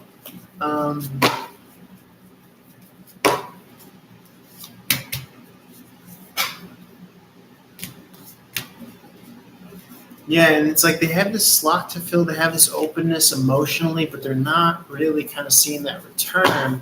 And so they could be kind of eking energy by feeling resentful here, okay, feeling a sense of conflict or strife here. Nine of Wands in the upright is resentment here. Okay, but you got to travel lightly. You can't carry that with you. You have to just chalk it up, bygones, bygones. I see the Six of Wands in the upright, so this does speak to victory here, no matter what. Okay, just keep on envisioning yourself as success. Keep on hitting your stride and feeling energetically, what it is that you're able to do as far as the next step. I find that if you believe, if you just have one spark, one little momentum push, one little instance of belief, then you can build some positive momentum and you can do what you're supposed to do. This is investing or letting go. Okay, this is giving back to the community here and having success. This is like, no karma is lost here. I'm seeing that your emotional investments are going to pay off. Okay. I see manifestation. I see manifesting success. Okay, just continue to believe and push and whip up that internal alchemy. And I just feel as though that something's going to break for you, whether it is pulling in that right person. I keep on seeing this walking away. It's almost as if somebody doesn't want to walk away from something, or somebody's been wanting to walk away from something for so long, almost symbolically. They took a very long route away from maybe a past relationship, and or finally coming out of this kind of like third party situation. I keep on like, it's almost like flirting with like walking away from maybe an apartment or a household or something that they've been fighting for, but not because they've been like abandoned or hung up to dry, or the rug's been pulled out under them, but they've been fighting for it. And I'm seeing a rebirth. I'm seeing like this victory coming. I think that that's like the metaphorical, like not wanting to leave a place where a relationship used to exist is taking the long way. And so that's finally coming to a head here by like meeting someone else that's going to help wipe the slate clean, some sort of rebirth, okay? But I'm not getting that it's a rebirth of the past. I'm getting that it's a rebirth of something new and better. I think that there was the possibility of rebirthing something in the past, but you've already seen what that is, and that's not of high quality. You don't want that. You don't want to resurrect something that you can't really kind of emotionally get behind. I don't think you're going to communicate. I don't think you're going to lose sleep. I think you're going to wait for the real deal, Holyfield, for the real quality. I also see some monies coming in. Okay, I also see some monies coming in here with the Ace of Pentacles in the upright, and some victory. So I do see some positivity here, Sagittarius. I think that you're going to finally be able to see some sort of clarity. There's been heartbreak. You've been going through a lot of heartbreak here.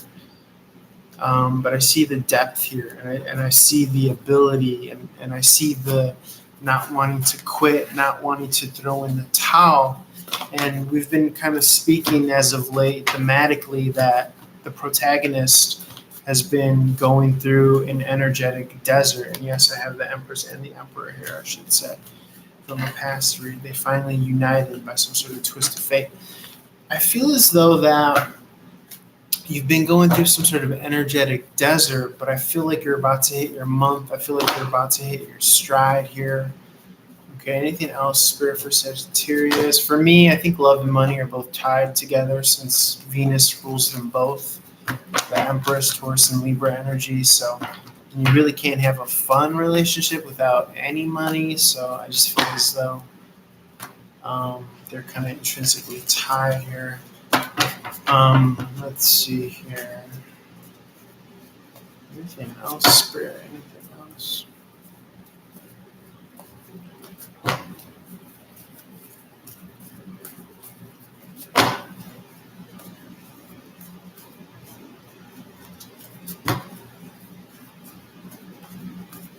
For Sagittarius. Yeah, I feel like you've been faded. You've been having to really go through this rough patch. But I'm getting that after you go through it, it's going to equip you for that much more success. Okay, because the Magician in the reverse is like a faded thing. The Five of Wands in the upright is like fighting, conflict, strife. Nine of Pentacles in the reverse is like financial dependence. Seven of Pentacles in the reverse, something not coming in. And yet I still feel like you needed to go through this because you were learning the ropes, and you handled it greatly. You handled like life's hardest shot, like some sort of melting point. And it's very apropos of the Empress giving birth to something. And I do think it's the success here. And I think it's first and foremost the success of an equal counterpart is what I'm getting here. Okay, King of Swords in the reverse is this inner knowing. The Empress is giving birth to that. Okay.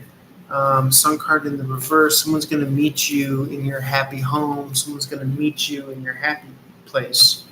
Okay. And I feel like it is going to be a divine counterpart. And it feels maybe counterintuitive because maybe you feel like your money's not right. But Nine of Pentacles in the reverse is also coming off of the market here. Okay? And it is one step away from the Nine of Pentacles in the upright. When we add all these energies together, 10 in the reverse points to the 9 in the upright. Yeah, I'm just seeing out of work. Something's not growing in with work, or it's taking forever in a day. What else?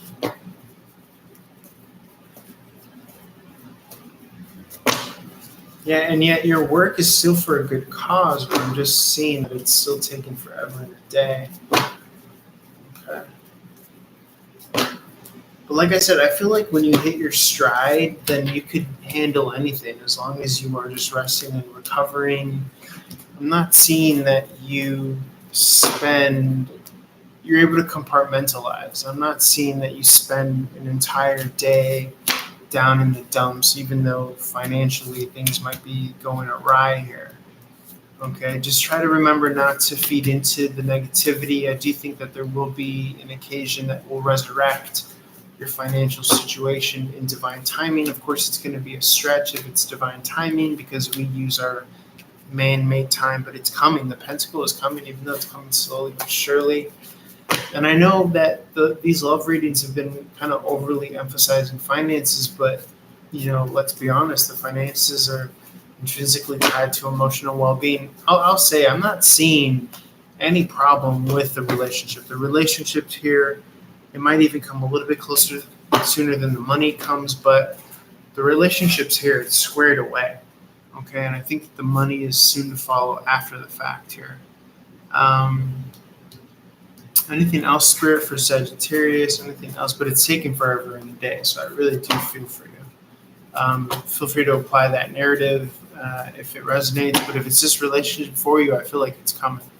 I feel like it's coming here nonetheless.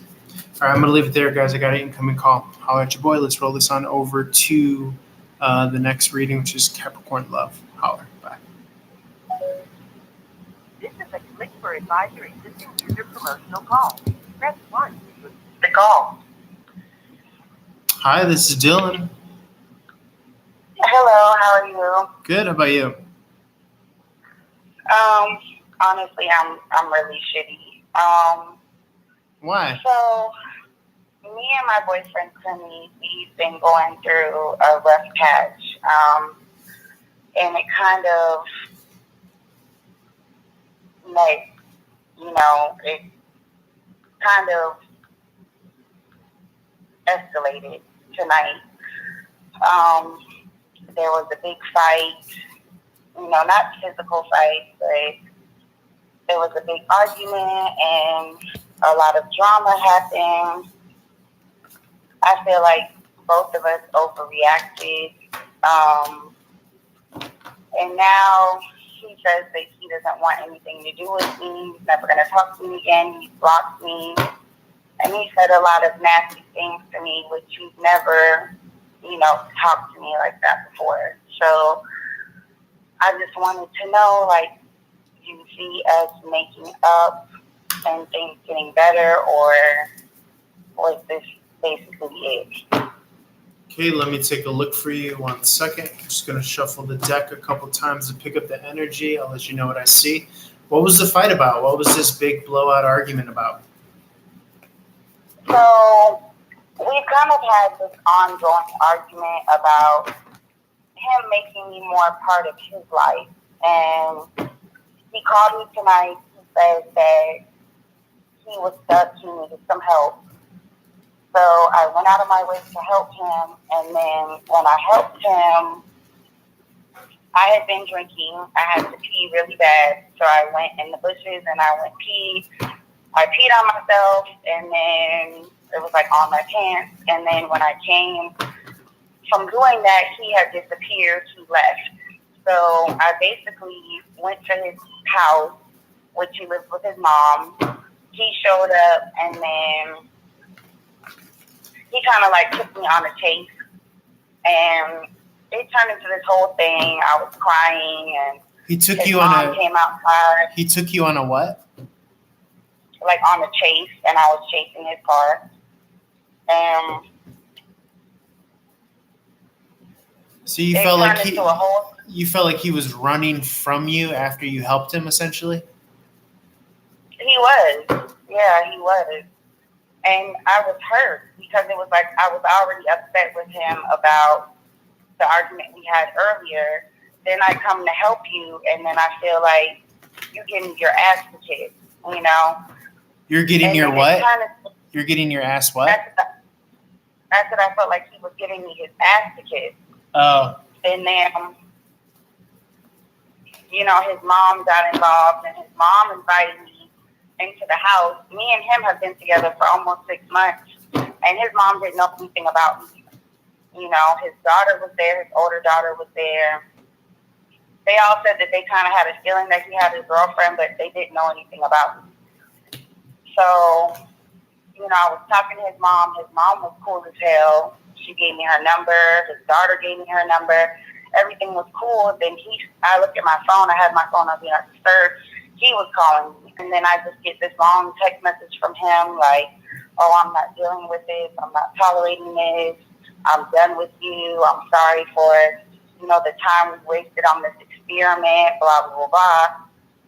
And then he comes home, and he's immediately like, you don't need to be here. You need to leave. I'm going to call the police on you. So I'm like, you know what? I'm going to leave. And we had words. We were basically cussing each other out, and he was calling me a hoe, and, oh, this is why I didn't let you meet my mom, and, you know, all this shit. And then so when you went pee in the bushes, where was that at? it was outside of the gas station where I went to go help him. His car had got a flat tire, and he was stuck. Oh, so I went okay. to go help him. And then when I got there, he was filling up his tire, and then I guess his tire was fine. It was holding the air, and so he just drove off. And, you know, he didn't say anything. He just drove off. And it's like, damn, I went out of my way to help you. Yeah. Well, you know, I don't see endings here, but I do see things like really off track. And I see that, you know, I see this energy of emotional immaturity. So I feel like it's going to be his energy as well. I mean, I feel like maybe both parties are kind of exhibiting a little bit of that. I think on your end, it's trying to hold on to something that is not right. You know, if somebody wants to be bogus, then let them be bogus. You don't have to chase them for an answer. But then, of course, on his end, you know, he's just being bogus. So it's like two wrongs don't make a right. I don't see endings, though. So the best that I could say is give it time. But but at the same time, I don't feel like this person is good for you because I feel like he's like breadcrumbing you. I feel like he's just nickel and diming you. So I would really try to soul search and try to figure out why should I care? Why should I give this person the time of day? You know what I'm saying? But at the end of the day, you might have to chalk it up to just a bad kind of, you know, investment in the wrong person. And, you know, That is like a dime a dozen. Like you hear about that frequently. Is he gonna reach out to me? Let's see. Yeah, I do see that. Yeah. Yeah, I do see so. Yeah. Eventually. Not Yeah. gonna be any change though. What was that? I said, but there's not gonna be like any change. Let's see.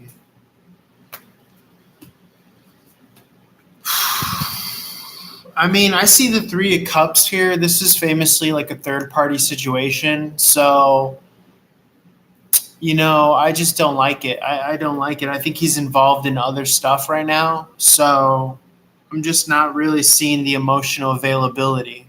And that might have been what's been going on this whole while. So if I had to say change, I would say no to change. Do you think that he really loves me and cares about me? I think it's only been 6 months, and that would be crazy to ask that kind of question. Let's put it this way: I feel like you asking that question is like you're headed down the wrong path. So you have to reverse and go back, like go back to the start, go back to the beginning. I don't think that's the right question to be asking. I think it's too soon for anything of any legitimate value as far as love or emotion, So why does he say he loves me and he doesn't? That's the part that I don't understand. Well, because it's easy. It's easy to, I feel as though women use sex for love and men use emotion for love. So it's like, it kind of feels as though that to emotionally say the right things means that he could get what he wants, which is probably physical intimacy, and whatever. He doesn't have to back it up, as seen by tonight. Love is more of like that kind of action and showing someone as opposed to just saying it. You could say it and you could even feel it, but time tells the truth. So what is he coming back for then? What was that? I said, so what is he coming back for?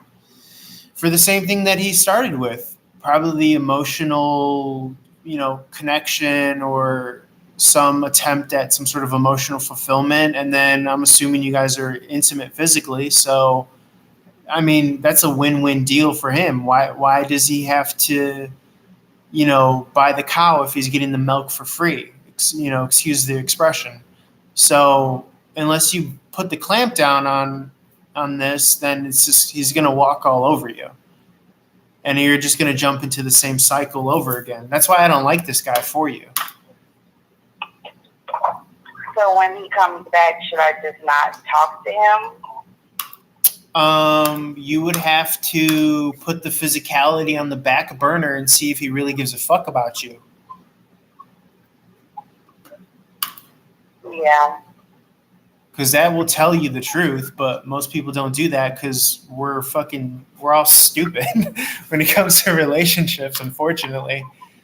So you just got to be a little bit smarter than the next guy, and putting the physicality on the back burner is a good approach because it lets you know what the person is really in it for.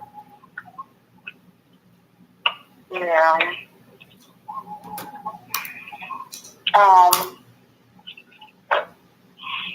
It's so hard. Oh my God, it's so hard. Another thing is that I've been looking for another job recently. Will I find something soon? Let me see.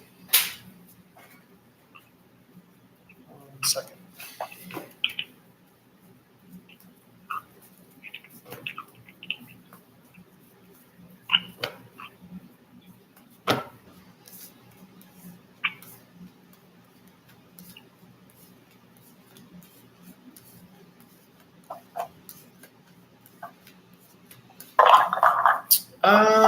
Yeah, I believe so. Yeah. definitely before the summertime. 1 second. So I had some cards here that just got knocked off the table, but I do see a lot of positivity when that question is asked. I would say between the next 3 weeks to, summertime. I know that's a huge window, but that's kind of what I'm seeing here with the sun card in the upper right.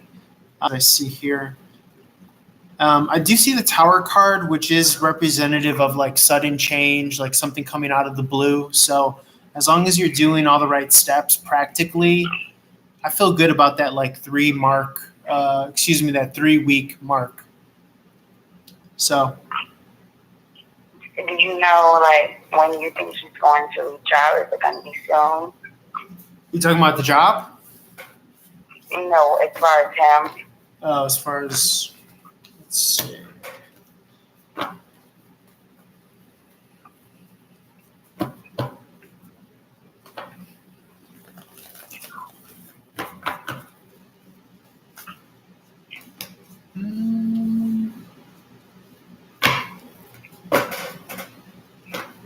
One second. I could see within the month of April. I mean, I have the Ace of Swords in the reverse, and to me, the swords represent a month. So in the reverse, to me, that says within the month. So within the month of April. I'm not sure that you could kind of push for anything sooner, really. I mean, considering everything came to a boiling point. Yeah. So. Okay.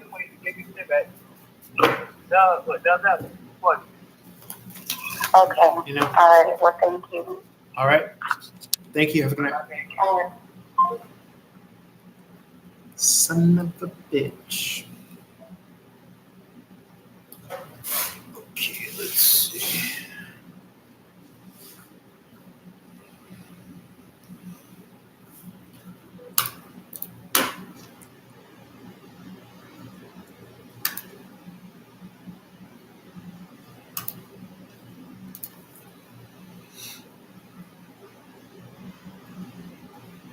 Do you believe in love and love?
Tarot message for today, general all signs, Aries through Pisces. Feel free to take it if it resonates.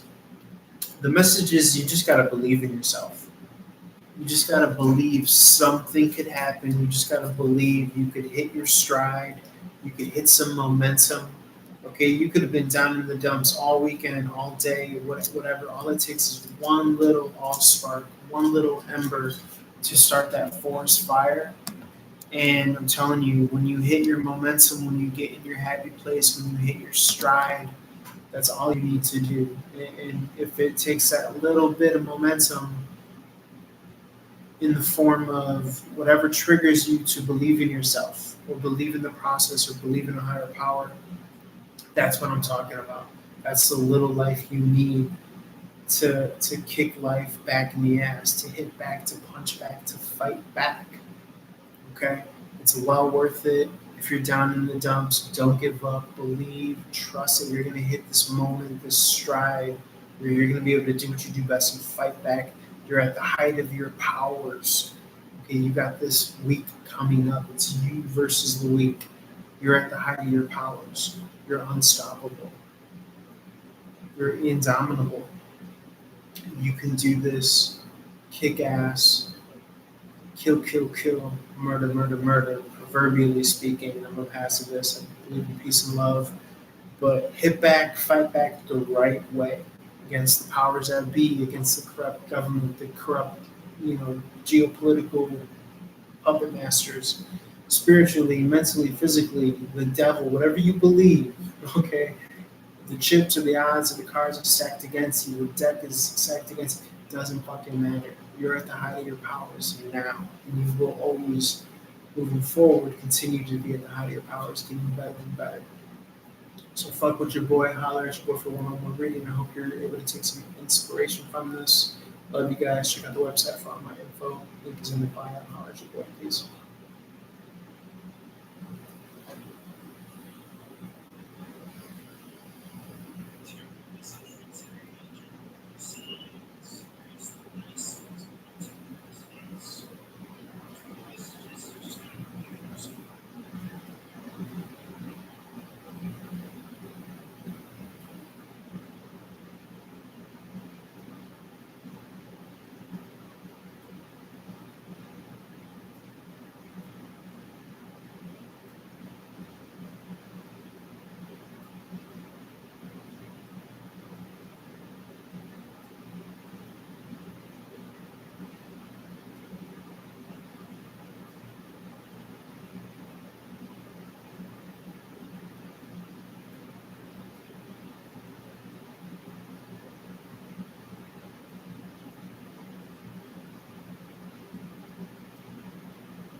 The tarot message for the day is you just got to believe in yourself. That's all you need. One little allspark, one little ember to ignite a forest fire. It's you versus the week coming up. Hit it hard, hit it with everything you got. You're at the height of your powers, and you will henceforth, each and every day that passes, will get better and better, and thus be at the height of your powers.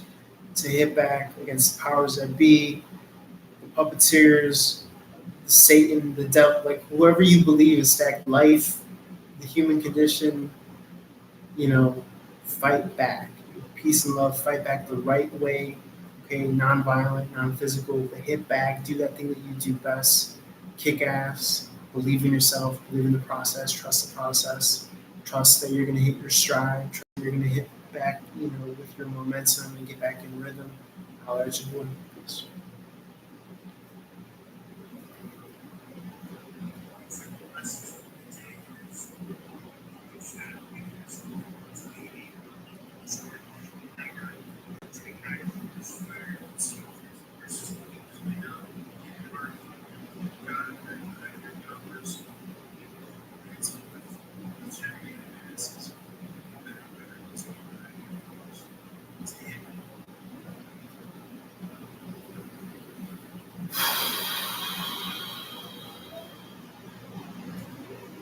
Let's go.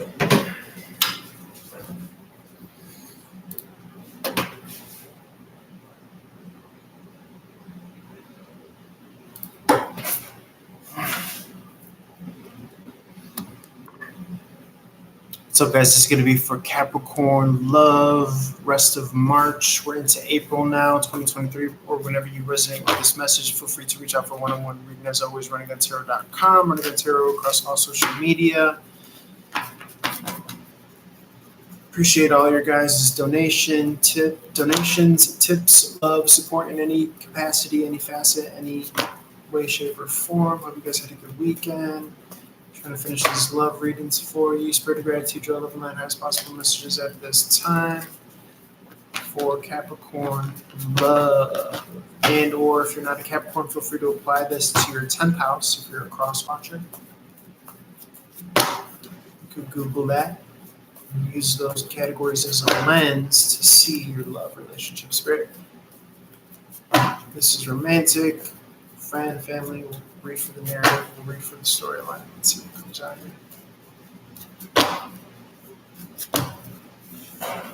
Okay, 10 of Pentacles in the reverse position. This is out of legacy, out of partnership, out of household, out of inheritance, out of something. And yet I still see victory. It could be even in the face of you, being not a part of this kind of dynasty or franchise. I feel as though that you're building your own here. Okay, this reading has an emphasis on love. There's been times where you've had instability, but you're building your bedrock. You're building your platform here. You've had to move in some sort of lack of resources, but you have potential. I think you have that belief still. Okay, and you're still feeding and watering that belief within yourself. Yes, nothing's perfect, but you're having a resurgence, you're having a rebirth here, is what I feel. Especially with this full moon cycle, with this full moon energy, you're getting out of the theoretical and you're moving into this kind of blessing here. The star card in the upright is a wish fulfillment, a blessing, a miracle come true here. And it's going to be as a result of you sticking to your ethic. Yes, you've been seeing the hard times, you've been seeing the wheel stuck, but it can't be stuck forever. The Three of Wands in the reverse, haven't been able to see the future, but the Empress is here. She's been in labor, so things have been getting harder and harder. Is because there is some sort of monetary financial investment coming down the pipeline with the Ace of Pentacles in the reverse. You've been investing in your work. You've been investing in all things in relation to productiveness and output and quality. See, the Emperor here has been fighting as well. Both divine masculine and feminine have been struggling, but I feel as though they're going to meet once again in this kind of purity, in this rarefied air here. Okay, as a result of discipline, as a result of learning what it is that they should be calling into humanity for the greater good. I see a lot of rejection of unmet potential suitors or prospects that don't cut the grade. I see so many endings lining up and leading to new beginnings here. Okay, endings of effort, endings of extraneous effort, loves that didn't work, backstab, betrayal, but it's all leading to this divine union here of a counterpart that's worthy of you. Again, with the Empress and the Emperor here. Okay, unified at last again under the Four of Wands here. Okay. Anything else, Spirit? Anything else? Okay, someone's been holding on tightly. Okay, they've been expressing themselves correctly. Okay, they've been communicating, reaching out, staying connected, resurrecting the good people in their lives. They've been strategizing, still fighting tooth and nail every day, I feel.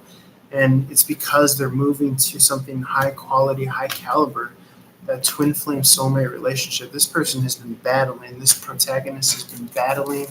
King of Pentacles in the reverse, it could be finances or resources that have been a hardship, and yet they're still going to receive some sort of emotional solace here. It's going to help them come out of worry. Okay? It could be some sort of masculine energy here, overseeing here, seeing the work, seeing the effort. Okay, they like the cut of your jib here. I see double victory, double beginning, new action, new success and victory here. Sudden change, a striking moment. I see it as positive though. I see it as positive here. Somebody is overseeing a crossroads decision. Someone is taking a leap of faith here, out and about, something away from the household. It feels as though justice is finally being carried out in some way after so long of it not being available to you. I feel like someone's getting compensated here finally. Okay, there's been like almost this kind of overdue compensation, this overdue payment, if you will, is what I'm getting here. Spirit, anything else? Anything else here? Spirit, anything else here? Spirit, it's almost as if somebody like stopped expecting some sort of gift or blessing. They've turned cold. Someone was very much so pushed into this coldness because they haven't been receiving this kind of blessing or this karmic justice, or they've been fighting month in and month out. And I'm getting that like they've been getting like little peaks of miracles and blessings, but I feel like this month is going to be a very big blessing. Okay, it might even be in the form of a significant other. I feel as though it's going to be a monetary blessing as well. I see it twofold. I see love and money really kind of getting hit in the face here positively to your benefit. I'm just, thematically, we've been reading about this energetic desert that our protagonist has been going through, that our hero has been going through. And I feel as though that he or she has been only been able to get by month with these little mini miracles and blessings and pennies from heaven and somehow scrapping by. But I'm feeling like those days are over. I'm feeling like the scratching by and the scrapping by, those days are over. They're done with. We're starting a new season, a new cycle, the beginning of the energetic new year. And I just feel like blessings and ships are coming in here. Okay? Yeah, wish fulfillment here, coming out of your mind, coming out of overthinking. You're finally seeing options. You're finally able to utilize and or take options. And I see like a bright future here. I see continuous strategizing, continuous learning, continuous fighting back. Okay, building your own thing, not having to like throw in the towel or kiss the fish, so to speak, kiss the frog. 3 of Cups in the upright. These are good times. Good times are coming here. Okay, this is summertime energy. Okay, the Empress has been in labor because she's giving birth to ways in which you could strengthen your system day in and day out, not having to fight as much. Okay, learning from lessons and thus being blessed and being empowered here. Okay, this Empress is giving birth to a scenario where the Emperor is able to be met. I feel that the divine masculine and feminine are going to unify somehow, some way through this divine intervention, through this tower moment in the upright, as it were. Okay, because the Empress is giving birth to some sort of seeker, someone that's seeing something that is incomplete. It's not over until I've won. And I feel like the tower ushers in this victory with the Emperor. And so the symbolism is that the Empress meets the Emperor somehow because this person still remained open. Okay, they went through hard times, and I feel like they've went through the worry. They've been pushed back into the corner, but I feel as though that they're hitting their stride again. And because there's always that return and there's always that not giving up even when you're down and out, I feel like that's why you're being rewarded finally. Even if there is no objectively outside of yourself some sort of divine presence, you can only lose so much before you finally get that one strike of the sledgehammer that sends that wall tumbling down. That's what I'm seeing here. I'm seeing these endings of these hardships and these hard times here. And finally, that real unification that you've been waiting for. I think it's coming twofold. I don't think it's just coming in the form of a relationship. I feel like it's coming in financially as a monetary blessing. I see it as like a two-pronged victory here. All right. So very cool here. I'm going to leave it there. Feel free to reach out to your boy for a one-on-one reading. As always, love you guys. Holla at your boy. Peace.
Here we go. Have a great time here in one of the greatest cities in the world, and city that has opened its arms to WCW, and a city tonight that will open its arms to two of the biggest matches ever. Simon Devil faced Goldberg to the world title, Honorable Hogan, and Warrior, and a big return match, all still on the horizon. We've been waiting 8.5 years for that return bout. Gentlemen, wrestling fans around the world, the wait is over. Hogan and the Warrior. Number two, Roman numerals behind it. That's how big this one's going to be. Well, Mike, you saw what he did to his nephew. You saw what he said. The character of the man is here. Anything again. In the lead of the real Warrior Nation, better be very cognizant of that fact. Dangerous Hollywood Hogan that we've never seen before, and certainly a different Hollywood Hogan than the Warrior faced 8.5 years ago. Well, he said 8.5 years to sit and burn.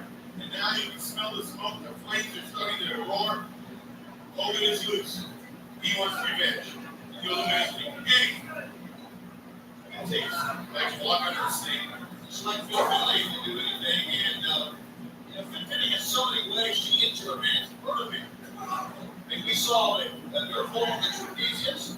You break the man's nose line that time, and now European uppercut. And there are many great forearm shots or open hand slaps or chops in our sport. I don't think Finlay's European uppercut. They don't look at that and even hear it. Now, just Alex, I came right back from the It's just that extra impact is one of the most basic and most elementary moves that Finlay delivers. But now Alex White takes over the advantage. Not afraid to stomp on Finlay. Called acceleration. There was a guy with a 4 or 5 inch punch in that control. Just how you live.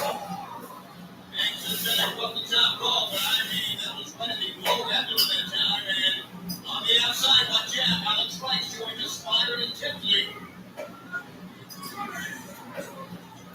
In the chickeny's face. Here we got injury that time. The big catapult that it is. Low bridge, too. Pretty hard to toughen up your abs out. I would think so. I think there's any exercise to strengthen that part, although you can't strengthen your neck region. Finlay just absorbs it. He is so tough. There's a primary example of what we talked about earlier. Short arm clothesline delivered with authority. Acceleration. If Finlay comes back like that, will be on. And then look at this. He's onto him. Stretching him out. And that's got to hurt the lower back. He just don't bet that way. Good Philly, little improvisation that time, a move that we haven't seen. And he sends Alex right on the outside. And boy, oh boy, Here's where Philly's danger. here's not getting the wrong place. Alex, oh, my. Heavy sledgehammer blow that time. Obviously, with those moves, the submission hook we saw many across his knee. The sledgehammer doesn't swallow it back, and then that, obviously, working on the back here, Alex Wright. Working Alex Wright, undaunted now. Show us something. You're not kidding. Working on the outsole. There's a knuckles right in the temple that time. Here's a pickup. Oh, Scoop slam on the outside. I can tell you right now, you can see it. These wrestlers, each and every one, rise into the occasion here tonight. Here in Halloween Heaven, in the midst of one of our biggest events ever, here in the home of Halloween Heaven, Las Vegas, Nevada. Well, they have turned it up a notch, and out of the fireman's carry, Finley takes Alex Wright and drops him right across the steel. the right side on fight last. It does. Sunset put back in. Patrick Dare only got a one count. He quickly fits and he escapes from it. And there's an European uppercut. What a sound. What you're hearing, ladies and gentlemen, is the first smash bone against bone. And then also here is some play together as well. On that. Double action on Alex Wright. Just manhandles. And found the man. And they say, hello. And don't go on the side. That time over the top of the back of the ring, you can see the red marks. Right there, you see it right underneath the left arm. What has happened already in this matchup? Very, very physical encounter here. And we're digging it. Oh, see up there. Missile drop kick off the top. Finley able to avoid the contact. Now, he missed his shoulder first in the steel, maybe forehead first. Fine. In the reverse, neck breaker, 1, 2, and he beat him.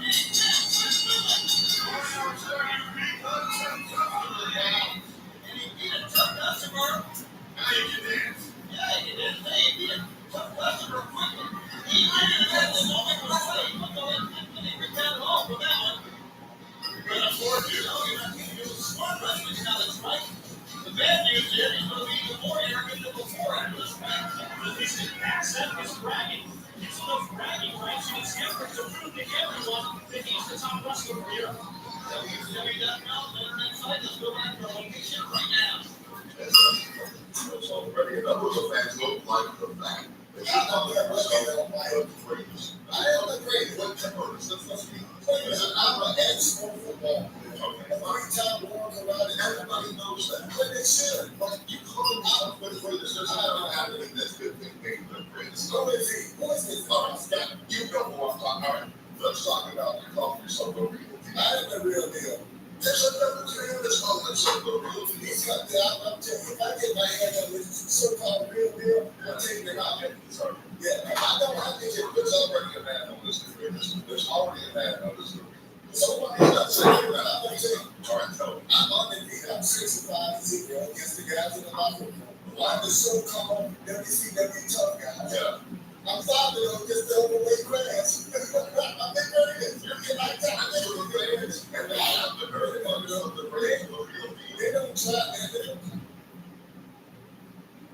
He's been beating up the guys, been beating up the fans, been beating up watching, will be up announcers here in a minute, I can tell you that. Oh, that's what I heard. You say funny from people. I didn't understand. Oh, sorry, man. Sorry, man. I know it's not even about us leaders. Hey, next, give a round of applause by the sign man himself, slowly.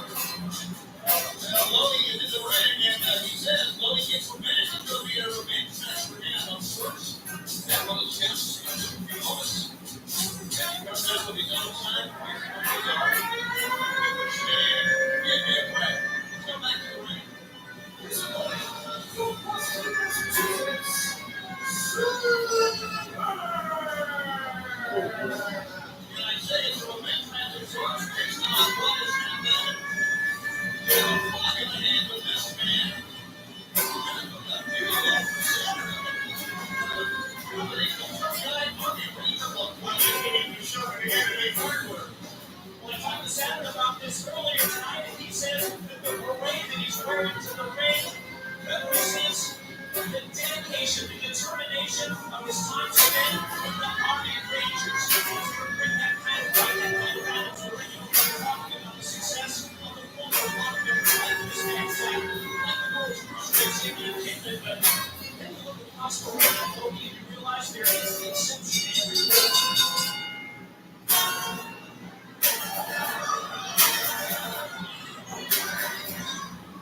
Raven defeated, Saturn defeated Raven. And so Lodi, now we have a sponsored match. This is slowly shows down here too. And Saturn doesn't like this at all. Now we're down to go to the compass. And I'm supporting Saturn. Here we go. Well, there's power-wise. We just want to be expecting this. But Lodi is one of those guys that you can't underestimate. That's it. That's his offensive size. They're offensive. His offense is running away. He's going to second way.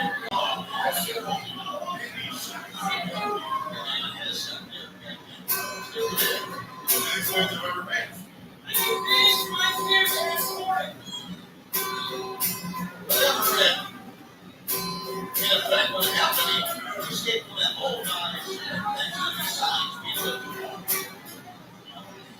It's amazing, though.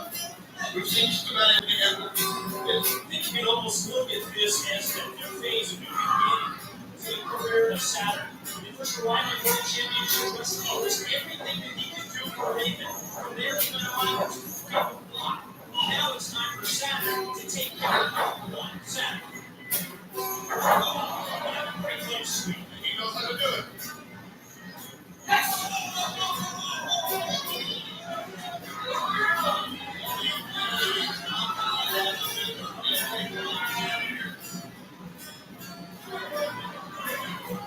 He must have had parents.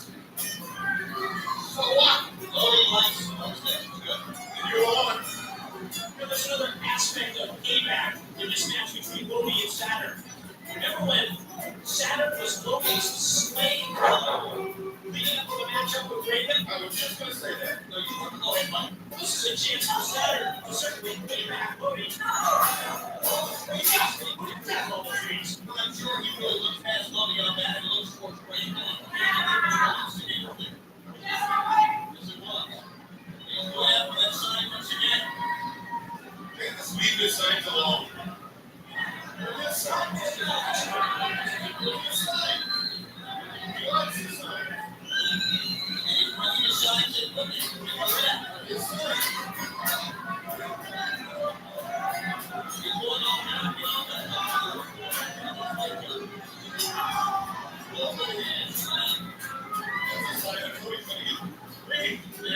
He just ran away. He was running away and with the flag tables on him. Saturn back to the position. And he holds his ground and slow down. Slowly down. Hard and again. Everybody let it. Saturn hooks him again. Look at that. Master of so many suplexes from the belly to belly to the T-bone. Now where's he going? A high, vertical suplex, corkscrew, and mid-boot.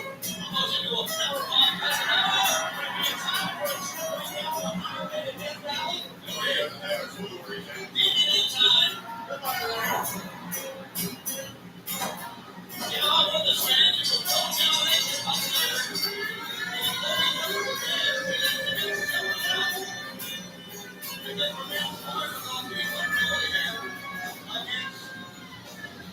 Saturn, this matchup here.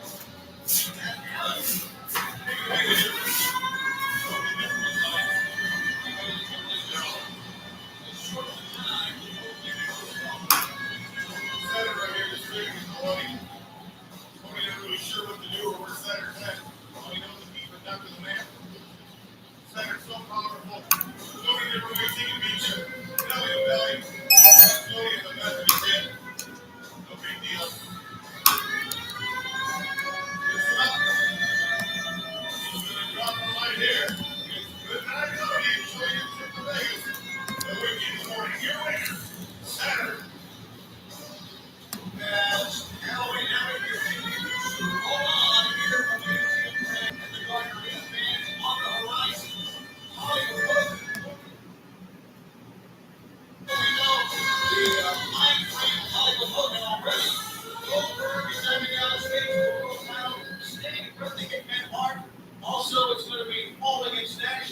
know, it's a match for the World Tag Team title as the Giant and Scott Steiner, representing the World Tag Team Champions in NWO Hollywood, will face Buff Bagwell and Rick Steiner, and if Buff and Rick win, Scott will face Rick Steiner one-on-one. Just another little smoke for Scott Steiner not getting the ring against his brother one-on-one. Well, that's just another one of the great things about a World Championship Wrestling pay-per-view. We always talk about the unexpected. That, again, the case here with the World Tag Team titles being put on the line. We do have new tag team champs that we're finally going to get to see the Steiner brothers go one-on-one. I want to see I want to see that. I want to see it really beat Rick at that time. If he really took him out back all those years, if he really dominated him, that's what I want to see. A good family fight, mother and father, brother and sister, ripping and tearing it out. Man, let's show the fans some footage of what we had not too long ago. We saw this one was last Sunday on Nitro. They came out and yelled at Jared. Look at that. And he swung at Scott Steiner. He was in the Scott Steiner. That's what I said right there. He went right for his head that time. And almost made it with a jab and I think what was the most remarkable of all of that, he took on that individual shirt. So Buff Bagwell has really distanced himself from Scott Steiner here. And now he and Rick Steiner, the tag team partners, here it is, taking the shirt off. He's now a free man. Symbolic of his freedom from NWO, Hollywood NWO, black and white. And now, that makes it be back to Lake Rivera. Oh, we're going back to Ohio.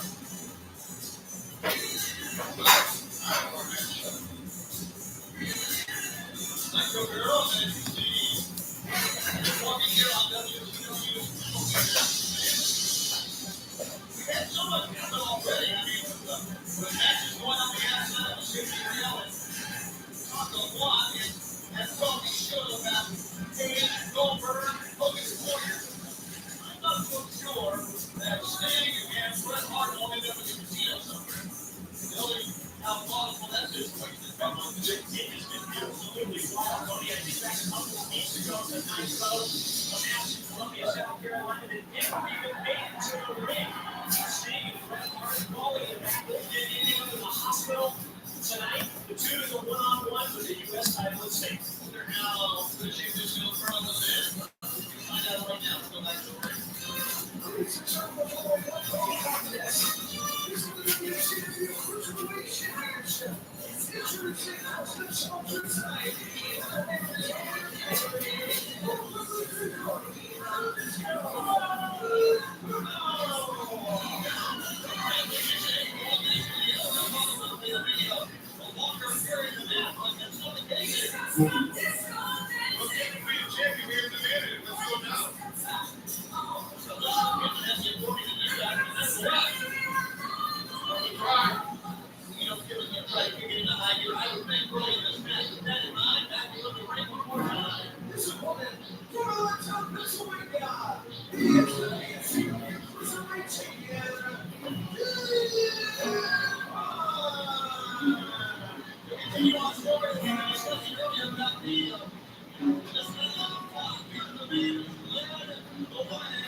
One would expect fact that Kidman can't dictate the pace, he's going to really want to turn up the heat here on Disco Inferno.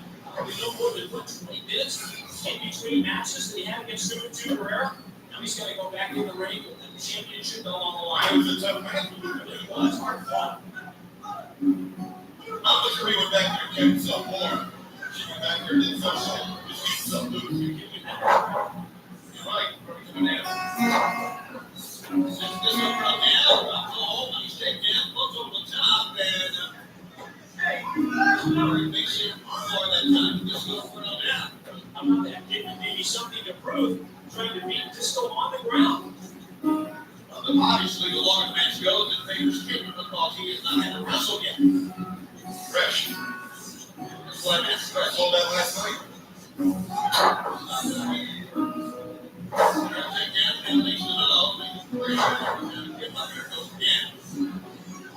Give it just one phenomenal athlete, man. So active. And also, powerful as well. Grabbing the head of this young girl. And he's down and he goes up and over to the apron. And Julian gets a pocket right hand. Across the side of the head. And sends the back over to 50 goes again. And look at that, getting frustration in. Well, anger coming out. I'll have to wait for the frustration. Lisa knows about Kevin. He is only going to get better. He's only going to get better in time. He's a very, very young man. And the greatest thing that happened in his career was getting away from Brady. We really should forget about the young athletes in World Championship Wrestling like the Kidman. This is 24 years old. We have Juventud Guerrero, Rey Mysterio, 23, all great young talent in WCW. The drop total, Sid Kidman, the first to the steel gate. Obviously, leading the way in this youth movement has been the cruiserweight division. Certainly, I don't think there's any question about that. And the young fans out there, especially the young ladies, to Kidman, who's been taken down hard by him. And then this young girl, very determined look on his face. Long to do it. He already down 1-2. Or is he shaking off and it's not really up to him? You know, my career, I've seen a lot of wrestlers. I've seen everyone just about cut down the fight. But I've never seen a random talent that beat everybody else. Everybody was straight and quicker, just faster, more vengeance. This is the greatest thing I've ever seen in this sport. Another amazing fact about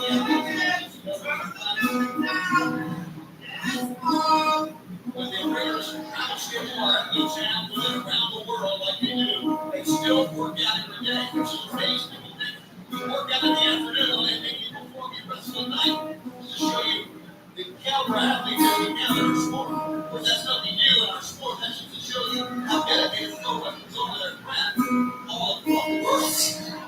And they know that they need to maintain that type of condition because there's always someone who's going to be right behind them. Who will be right there to take that position. Just waiting. Just waiting for someone to trip and mess up. Just waiting. Take another chance. So many levels around here. There's a lot of television. Hold on the floor that time.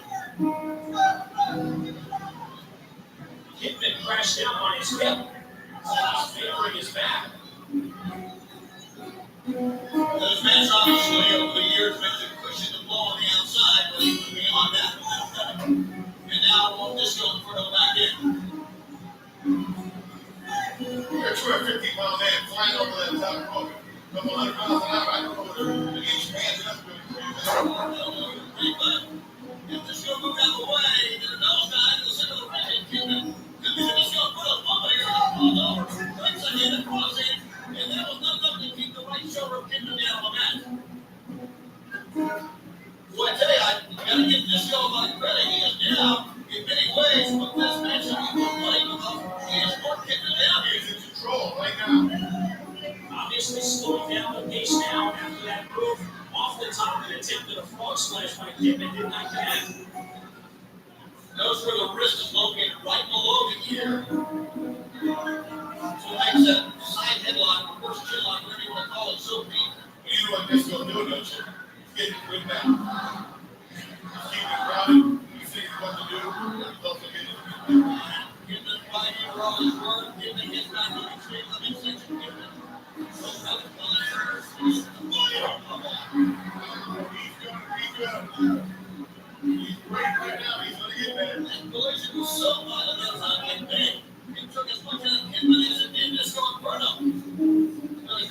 Yeah, really, you know, rock the silver person, that you also said. There's nothing to it. Yeah, right, the defensive move that time of the disco inferno. It was hard enough for us to move him to. And the rest of the two and get me at the same time for 20 minutes. Well, this has been his problem all along. That lack of focus. Not only dancing, but letting his capacity crowd on hand here at MGM affect him.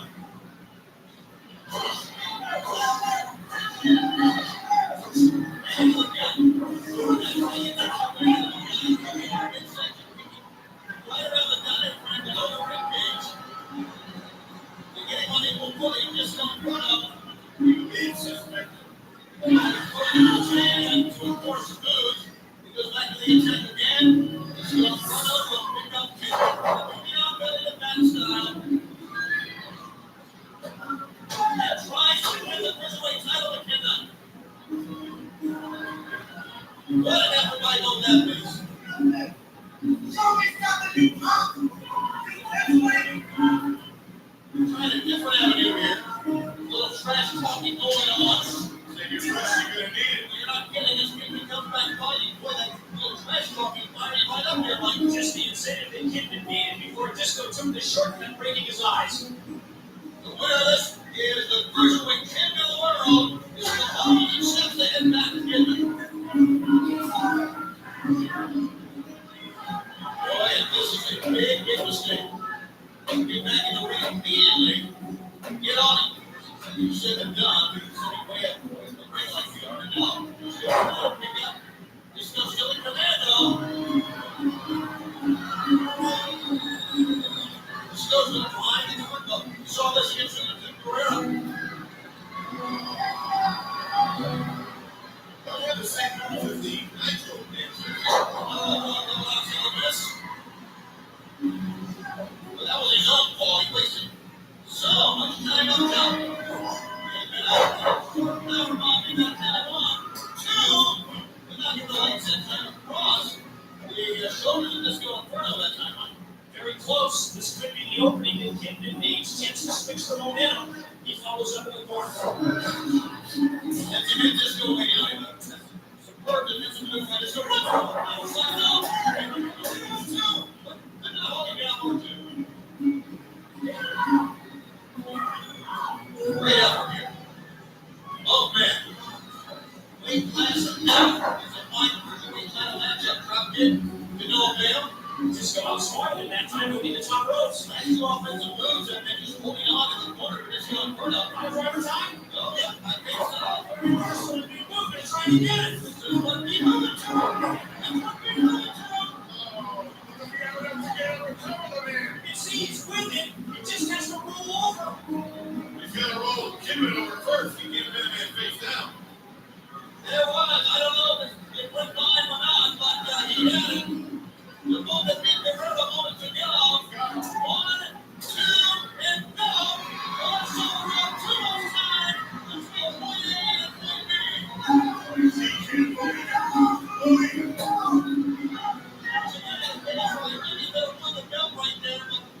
He bring his best to the line out. And try to follow it up. Kidman slipped behind, held on that time. Kidman off that top. Goodness, was it pretty bulldog that time, but Kidman took the front of that. Turned into a belly and back suplex. Front suplex for a board buster, if you will. They're coming right here. 2 and go. No shame. Boy, has Disco been impressive in this match. He is Impressive tonight. Yes, he has a lot of offense displayed tonight by Disco Inferno. Even doubly impressive because you mentioned he already had that tiring match with Juventud Cabrera. This is going to go for it again. One upper man tonight's enough for anybody. Here's let's get the air by the cruiserweight champ. He's supposed to extend the mile driver. Extending it out and playing it over. Yes, sir.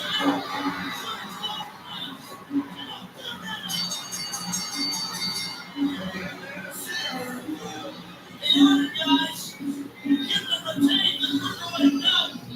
Boy,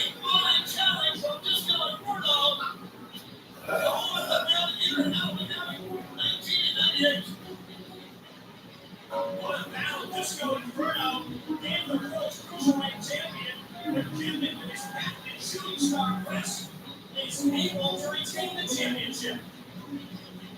I'll tell you something, Jimmy. You're going to learn this. The longer you have that belt, you're going to realize your opponents are going to be always different. They're going to have more fight than you've ever seen before. I don't think you realize this goes going to get this hard of a match, this tough of a match. And there's your winner right there. Learn from me, young man.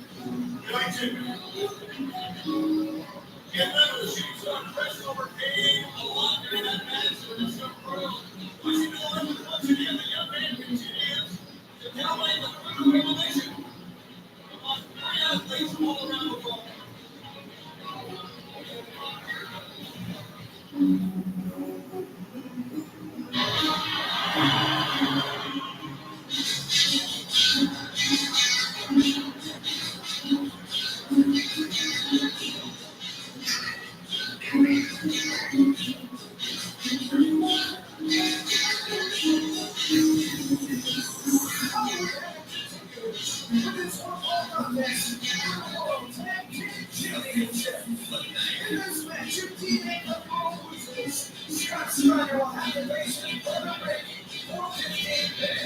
Introducing team number 1. They represent the black and white. OMW Hollywood. It's like they represent the World Tag Team Championship. Introducing first, from Detroit, Michigan, the Colorado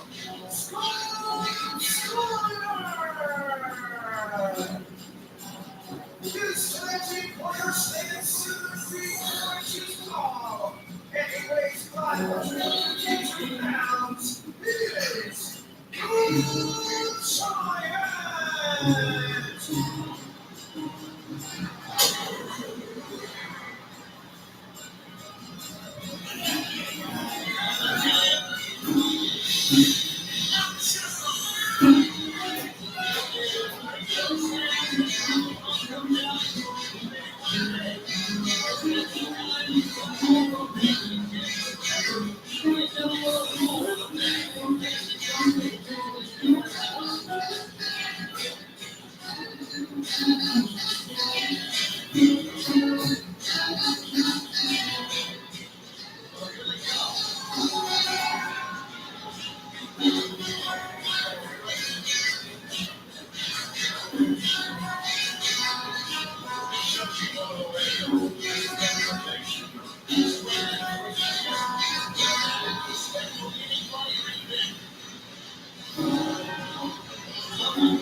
Stage on his strength like what you know.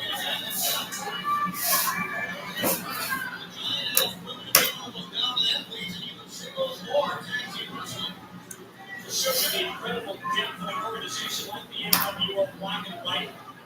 And you have someone like the Giant waiting in the wings. Going to this matchup and defend the tag team titles along with Scott Steiner. Great. Let's talk about Scott Steiner for a minute. I mean, the man can wrestle. He's one tough customer.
He just doesn't want any part of his brother. Also has the support of Chucky. And he's going to be proud of Chucky about what he's selling for Rick Steiner. Chucky just won WWE. Yeah, Chucky talking about big customer of Scott Steiner as the star for his next movie. Well, they got to perform in the ring. We considered stars in our sport already. Oh, yeah, I mean, you know, it's almost they're just like the Steiners. Scott Steiner never did start the Steiner Brothers tag team matches. Most Frank only wants to go back being a founding member, but Rick always started things. Always started the Steiner Brothers and every Rick Scott Steiner let Rick in the ring. That was one or two times in Lane Brain. All you other down is World Tag Team Champions. Rick Steiner's at the base. How's that sound? Tag his face, Scott Steiner comes back. And goes for the work on Rick on his shoulder. And let's not forget it was an injury that took Rick Steiner out of his shoulder. Even surgery. Thanks to Alex Trump. Scott Steiner, of course, is for that side. I think it's any secret or surprise that Big Papa Pump waited until the Giant threw down his brother Rick Steiner before he accepted the tag. Giant on the outside with that plastic headbutt and had to knock the man right out. What's up, okay, well, shoving the Giant getting away from Rick Steiner on the man above. Didn't last long, though. As Rick gets shot back in the ring once again. And the feet of Scott Steiner. Up here, guys. When you see Scott Steiner waiting to four down. Very well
the same hole as a homie.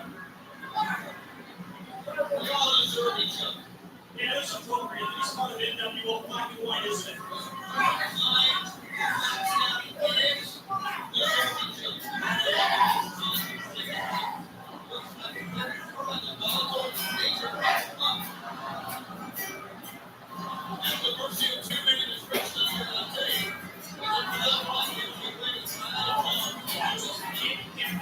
Say 3 minutes, 4 minutes.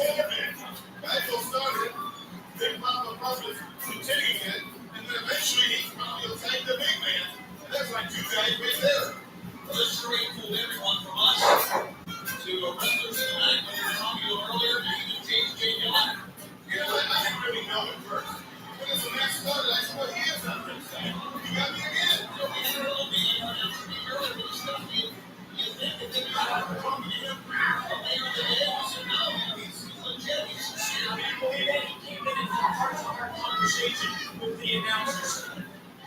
You know what? We want to back all the way from us. We have buildings from him, and that has no effect on me right now.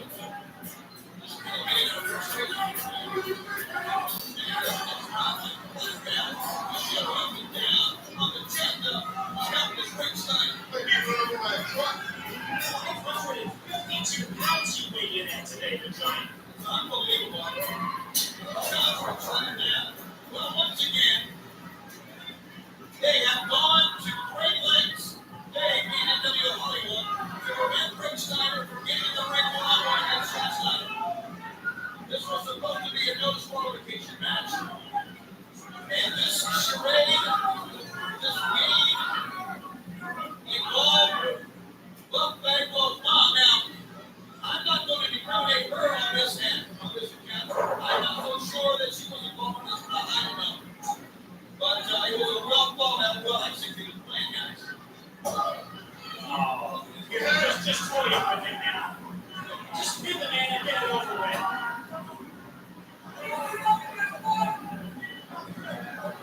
You think Judy Bagwell is involved in this? No, I don't know. I've known Judy for many years. She's a fine woman. She should feel there's some other reason than here. Person. Speaking of family, the oldest brother Steiner is fighting for his life. Look at that. He's got some right left. Where's his right hand? The only thing that saves Scott Steiner was a low ball. I tell you, WCW, the rules committee needs a look at that maneuver. For the third time. That's why Scott wants my I Bagwell. know we stress the rule, we want to relax some of the rules over the top rope, but that blatant low blow has to be revisited. That's just a personal opinion here. Oh my goodness. 74552. I hope they reinforce the ring post. There's your jumbo chip now. He's not trying at all. He's not trying. The big man is out there. He's some drunk giant match with his own partner. Stop it now. A man 552 pounds climbs to the top rope and throws a missile drop kick. Unheard of in sports. Rick Steiner goes for one handstand strong wrestling. He's got to fight two men out. Rick Steiner up. Rick Steiner up.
Steiner knows everything about his brother. He can almost predict his maneuver. He's going to do.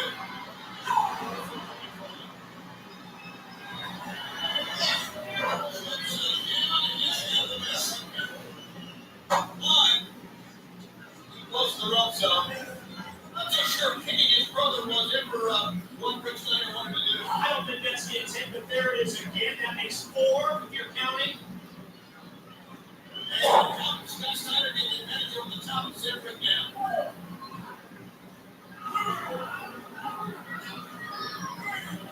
And boy, it's pushed this crowd, and they were going ballistic when Rick Steiner came away with the win.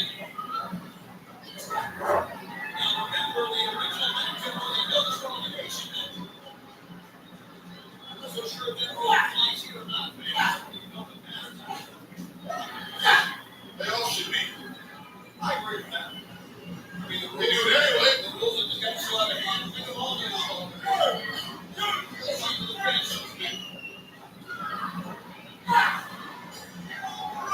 See, a lot of us, Mark Rick Steiner is concerned at the injuries he suffered in his career. More importantly, to the throat and to that shoulder.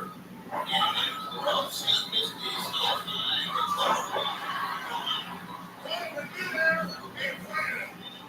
Big Papa plan. That's what it is.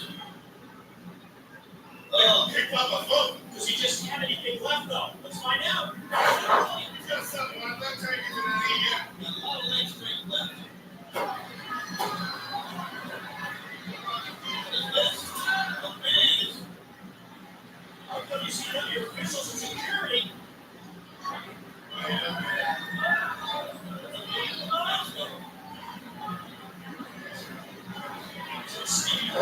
Stevie Ray came out with underfoot. Or no, the slapjack he did. Stevie Ray came out with the slapjack.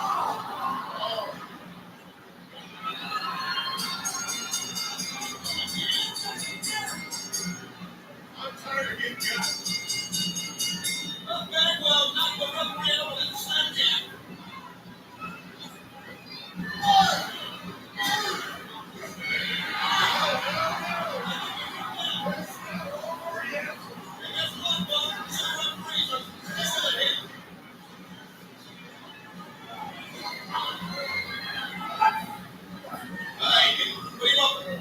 I think he can break the man and put him up in a Frankenstein.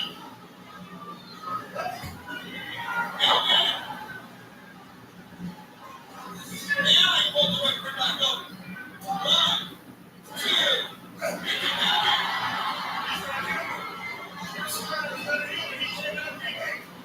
Perfect execution that time of the move that he admitted. Frankensteiner, but again, only a 2 count. I like the deposit of the ref. I like that. Now both men back into it again. Oh, goodbye. You've been with us for a long time.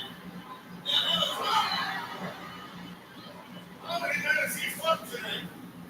How many times did we count it up? How many times did one like Rick Steiner was him, dead and buried? He's still alive.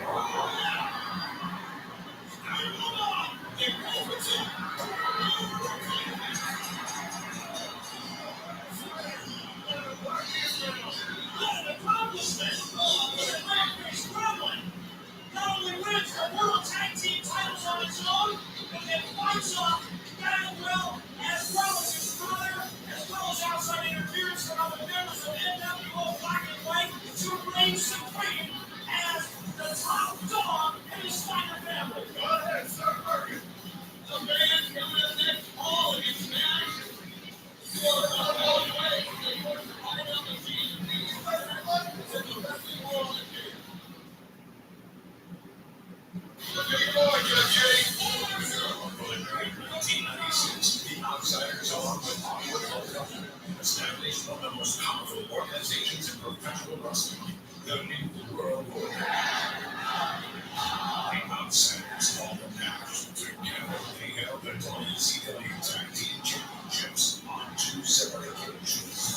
And what an impact they have had on our sport, on the tag team scene, and obviously on the New World Order. Closer than brothers, they were together by choice. This year at Slamboree, Scott Hall went one stroke, drove all times with his best friend, Kevin. Scott Hall just hit Kevin Nash with the title belt.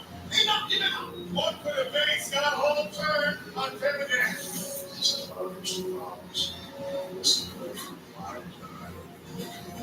Scott Hall let him down. What could have caused this? You know that I went through a little personal crisis and I lost a lot of money.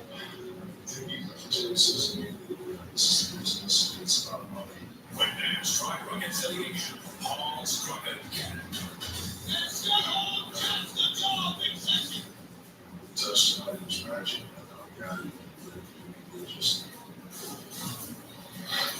What could possess Hall to turn his closest friend? Between me and you, it's all about the Benjamins. You're the embarrassment to me, and I used to call you my big brother. You don't tell me what to do, you big goof. One thing about Scott Hall is, he's touched my last nerve. Bring you his 7-foot butt down here. We're gonna get it on, big fella. I'm gonna say the words to you that hit a nerve like nothing else. It's last call. You wanna fight me? I'll fight you. Not just lost my best friend, I don't know who the hell you are anymore. Next figure is Halloween Happy, the former Outsiders Hall of National Title respect. Let's go to the ring. Ladies and gentlemen, it's time for the Battle of the Outsiders. It's one of the first time in this one ball contest. Introducing first, he represents the Black Boy, who is coming out of Hollywood, from Juliana, Florida, Scooby Hall.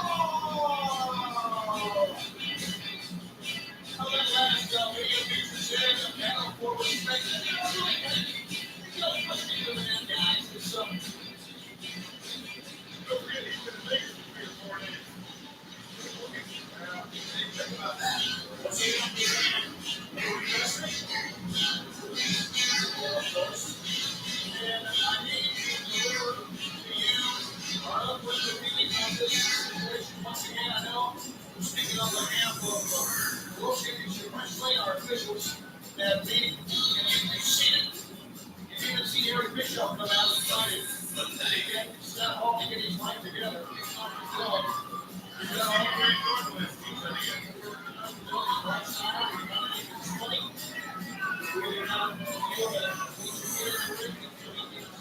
Some sort of therapy help to get his life back together. And hopefully, very soon you'll have to, I don't know what you'll do tonight. But here we go. And they enter ring 10. Big sexy. This is woman from Thursday to last night. Moving into your Wolfpack. From Toscana, Arizona, Big Sexy.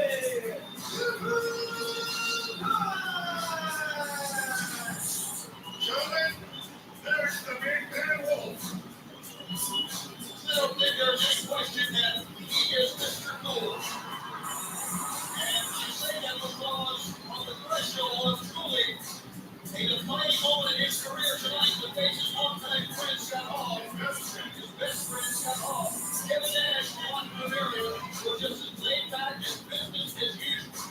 That's one of the real elements to make him a modified superstar in our sports. And that is, he doesn't get upset. He remains very calm, very cool in the situation. Absolutely right. Only that is one of the biggest challenges in our sport. We're going to discuss in his eyes. He sees his best friend. And that, and the sting, and it gets up fast. And I'm not so sure. I think, not so sure. I know you said there's nothing wrong with Scott Hall. Scott Hall's got a fight. When he comes to fight, he wants us just a big man with a temper.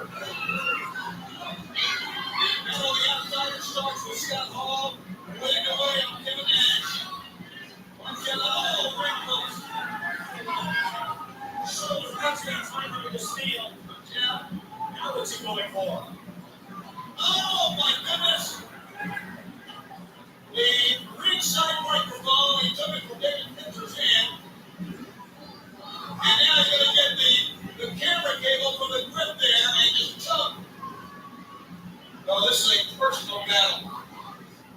You're going to get him off right now. Come on, referee. A personal battle, and Kevin Nash is hurt.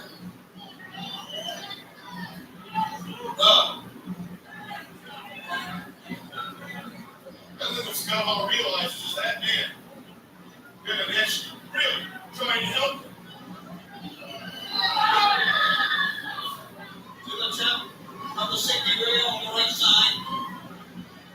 Well, that's right, but he's not taking that off. He's not the only man that's trying to help him. I mean, there's on both sides, everyone is trying to help Scott Hall. I don't think he listened to Nash. All people. But he's got Hall right help himself tonight. Now he's calling up the microphone. Insult to injury.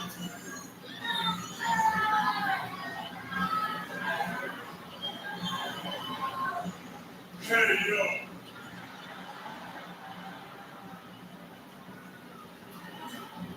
And Big Sexy, look at you now. Huh? Hey, Jeff, that burn your eyes there, big fella? How's the world look, Jeff? Through foggy eyes. Why don't you drag your big butt back to the locker room? Because I'm through listening to you. Trainer Danny Young is coming out, and he's been threatening Mickey J for all that.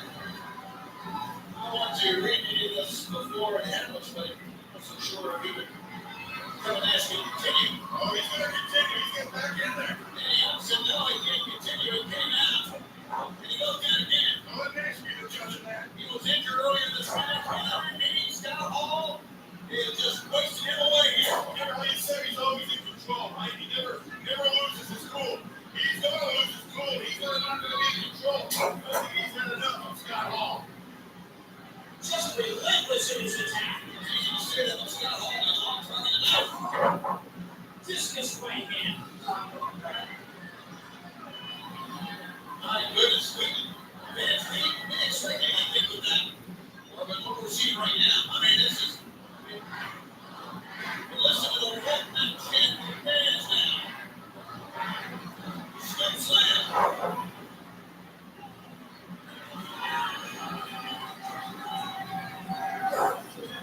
He's going for it right now. He's going for this.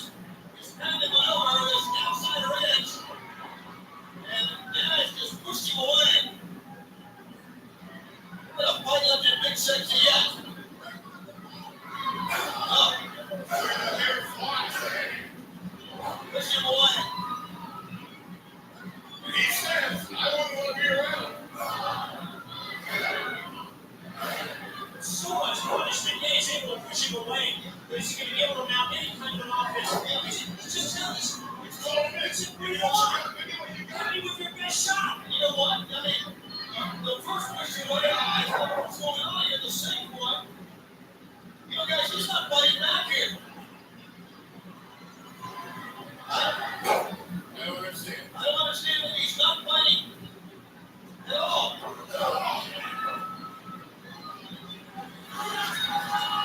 I'll just keep crushing him now. Toying with him. Big toy. John with it. Trash talking. Yeah, I mean, these right hands have been stiff, man.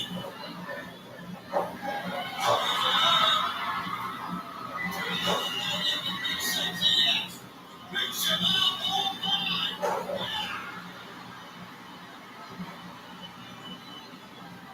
Mr. Hall, you have just woke a sleeping giant. Well, we think so. We're looking up and pressing the mat very hard. If you look at Scott Hall, let's not forget how much punishment he's just out to one Kevin Nash amazingly. Kevin Nash can even put on a couple of moves here. Side of the head, playing on their knees. Oh my. This is what happens when phenomenal athletes have more than just an issue, a personal vendetta. I know one more happened here. when it becomes personal. Well, yeah, and when you disappoint a person that loves you, that cares for you deep inside, and is there any respect, any love left between these two men? That's the question. I don't know if we can answer tonight. But this fight is the one-going fight. And eventually, Jake Bennett, a heck of a comeback here. Quickly, Scott Hall able to avoid the jackknife powerbomb attempt. So, over and trying to Scott Hall's hands and Kevin Nash with the jackknife powerbomb. Both men trying their finishing maneuvers. And as you would expect, the familiarity of both men to each other as far as activity. Able to avoid the move. Let's get back in there.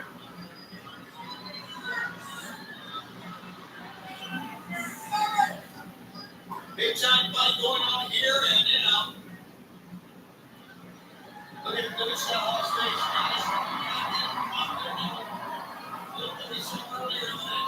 Very sober looking.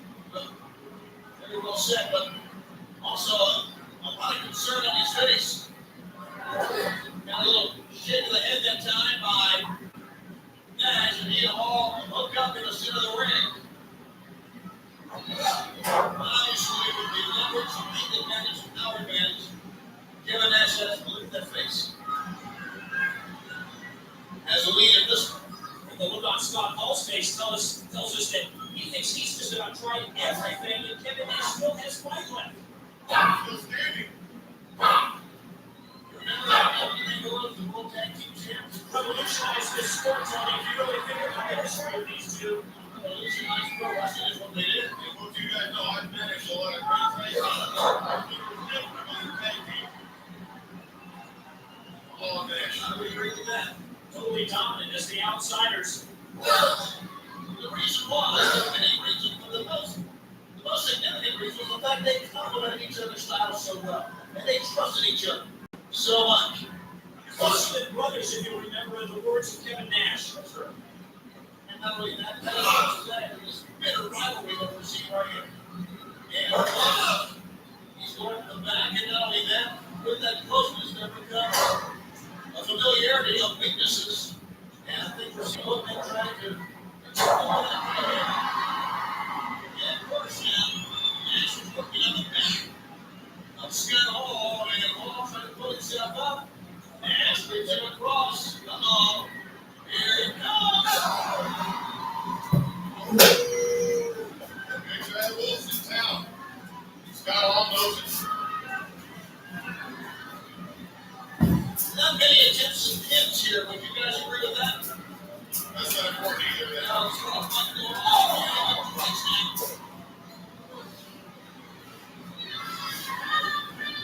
Mickey J. Chicky with all the old Nash and Gary here.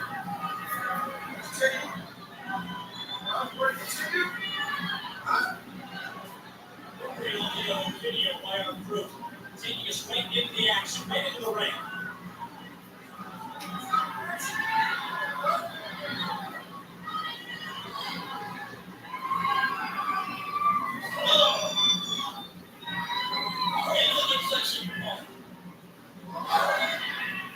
Relentless. And he's so tall, those knees hit the mark. It doesn't take much to lift him up and out.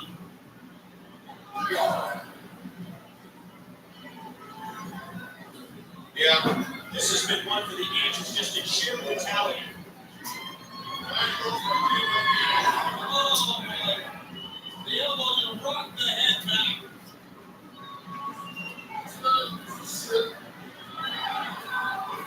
By the hip.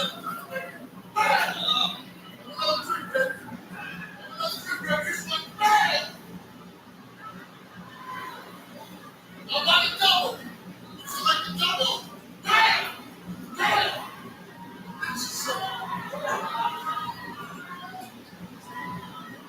Nothing we can say to make it any more vivid than that.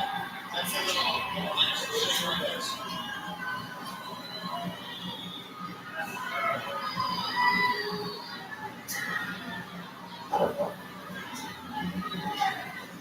My goodness. Again, I just had his way with me, much like said all his way with me moments ago. the elbow, the back of the head.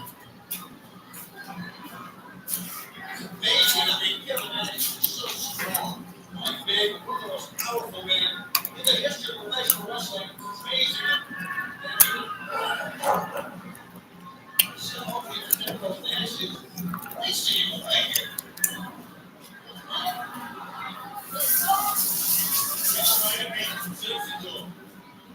Is that what he's trying to do? Has to be. Scott Hall so weird, trying to fight back from his knees, but just no effect with his punches. Like Nash said, if you don't help, you never have to beat someone.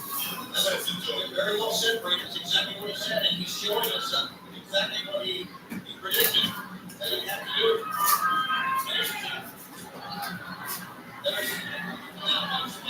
Scott Hall here.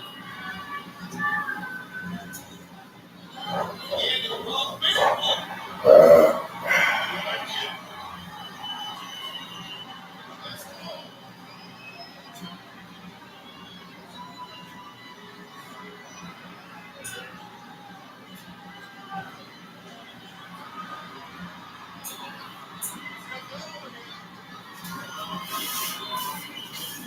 He's allowing it. Look at this. He's allowing us to expend energy to hit on his own power. Yeah, he's going to try to get this freeze right now.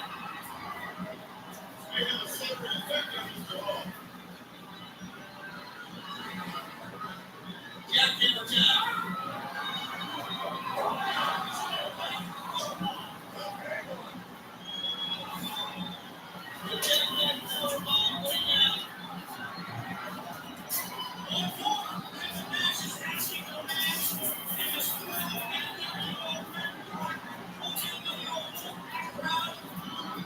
They insist on another. Thank you, Valadez is what he said. It means there'll be another jackknife powerbomb, I'm sure, in the making here. Ball's out. You can pin right now. Boy, this has been a match with purpose.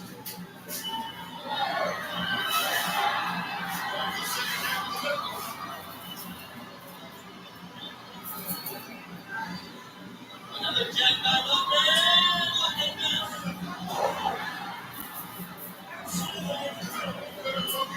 We now make it Jason. Go ahead. Hit it.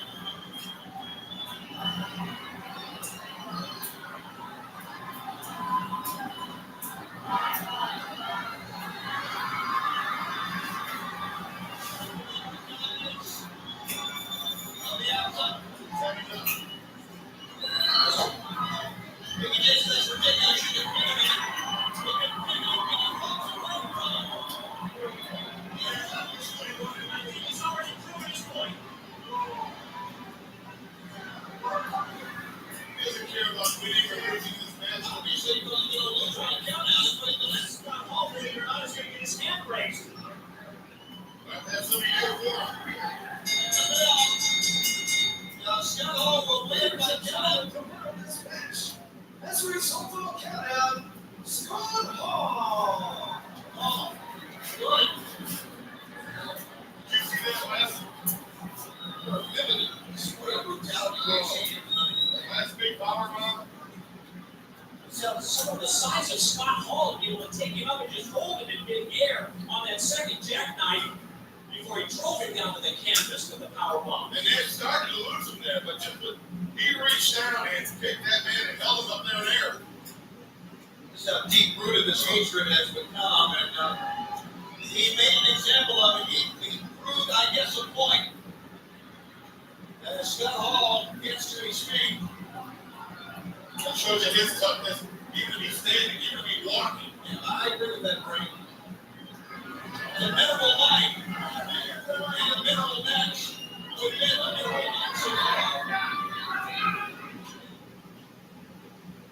Yes, there is no denying officially Scott Hall will be privileged to win. But Kevin Nash won that thing. Hands down. Hands down. And what a beating is just at the beginning. He choked on the floor, hit with everything got nobody had that bounce in his face. So, Rico looks like two girls here tonight. Beat the on night showgirls. So he just started to run Hogan. Now, come on. I like that other song we heard a little while ago. Okay. That makes it definitely get the new shot. We've seen a little bit of everything here tonight, and we got like we are not done yet. We got big to come. And all the days are not big enough for any pay-per-view in the world. Bret Hart, Sting, Hollywood Hogan Warrior, DDP, and Goldberg are all still on the horizon. David Vinter, it's your turn to talk. Ladies and gentlemen, the next match, Experience Halloween Havoc. Here's for the WCW United States Heavyweight Championship, Super Bowl. Introducing first, from California, Alberta, Canada. He is the WCW United States Heavyweight Champion, Bret the Hitman Hart. Into something just like we thought. We have seen the darkest, most brutal fight we've ever seen. I have a feeling we're going to be seeing another one here in a matter of minutes. United States heavyweight title on the line. Bret the Hitman Hart to face Sting is the sharpshooter versus the Scorpion.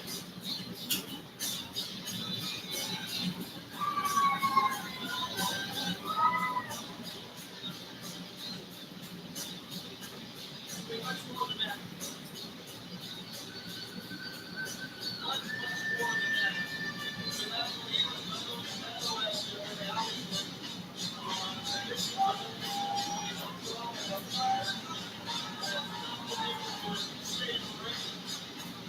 as the U.S. Championship went out. In fact, we know that one person stayed for a while. And that's where they were going to be a big, phenomenal representative. They're going to do it. It's turned into a war. You don't expect the technical wrestling play from these two tonight. Sharpshooter, Scorpion Deathlock, taking in the CEO, intercepted that in the reach of the injury of Bret Hart. Directed towards Sting. And here we go. The Challenger represents the red flag of the Imperial Wolfpack. From Valadez, California, this is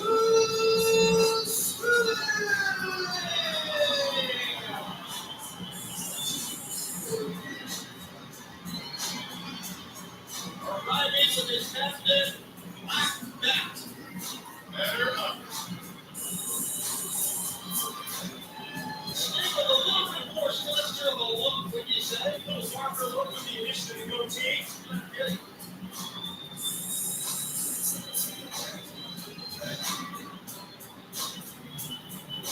And here it comes, moving for the finest performers ever in wrestling. The best.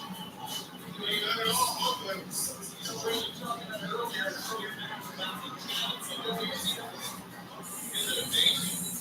All man, Sting, Hart, Hogan Warrior, DDP Goldberg, Steiner Giant, Steiner Bagwell. And 9 World Heavyweight Championships just between these two men. Bret Hart, 5-time champion, Sting, 4-time World Heavyweight Champion. That's only a single competition.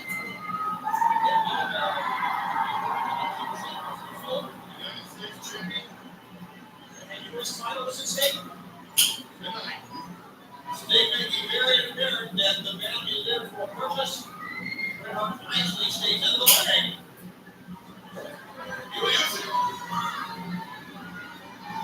Tonight's been a night of big-time matches for titles, but personal vendettas tonight have been the issue. They have transcended the actual titles. And then, in this sport, titles have always been the driving factor to make more money, for more prestige. For tonight, personal issues have been the driving factor that's really overshadowed everything. Almost overridden the championships that have been involved. I think that's going to be the case as well with obviously Hollywood Hogan and the Warrior, no title at stake there. But then the World Heavyweight Championship, now is Page and Goldberg. That one is for the most prestigious title in our sport, and that's the exception to the personal issues.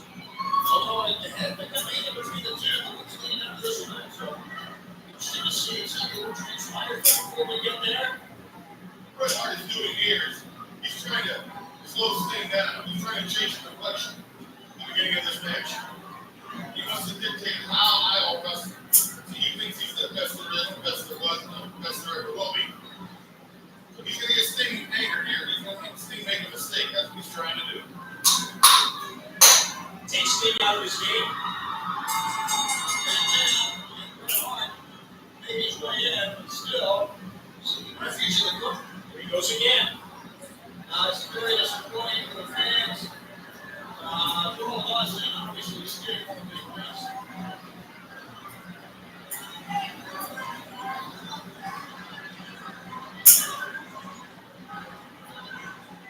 You know, the words of Ronnie Piper ring in our ears as we think about Bret Hart and what he's done. The fact that he let down all of his family members, Tony. Yeah, absolutely, man. And it's a disappointing road that he's taken. Because we all know what Bret Hart is made of. One of the true greatest future Hall of Famer in this sport, as well as Sting.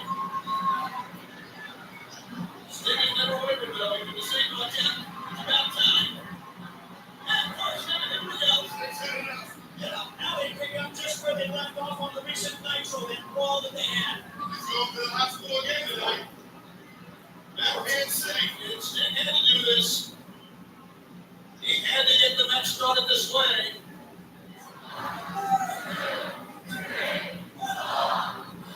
Raining down right hands out of the corner. Took him off his feet with the clothesline. Sting now is taunting Bret Hart here. Now he's dictating the pace. A right cross sends Hart crashing to the mat. One big match after another. Rapid fire succession here tonight at Havoc. Truly living up to his name. A night of Havoc in pro wrestling.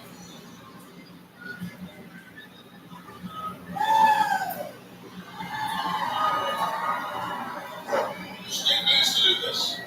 He needs not only to win tonight, but he needs to show Bret Hart up is what he needs to do. And that would be an ultimate payback as far as Hart is concerned. A man who's always prided himself as the best there was.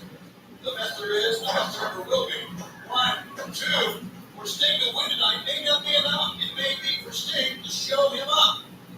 I think what you said makes sense. I think they're jealous of each other's finishing move. No question. And I think Bret Hart much more than Sting. Especially since Bret Hart tried to convince us about this mutual respect that the two had for so many months. He's a liar and he's a friend of other hopes, and they go hand in hand. That's it.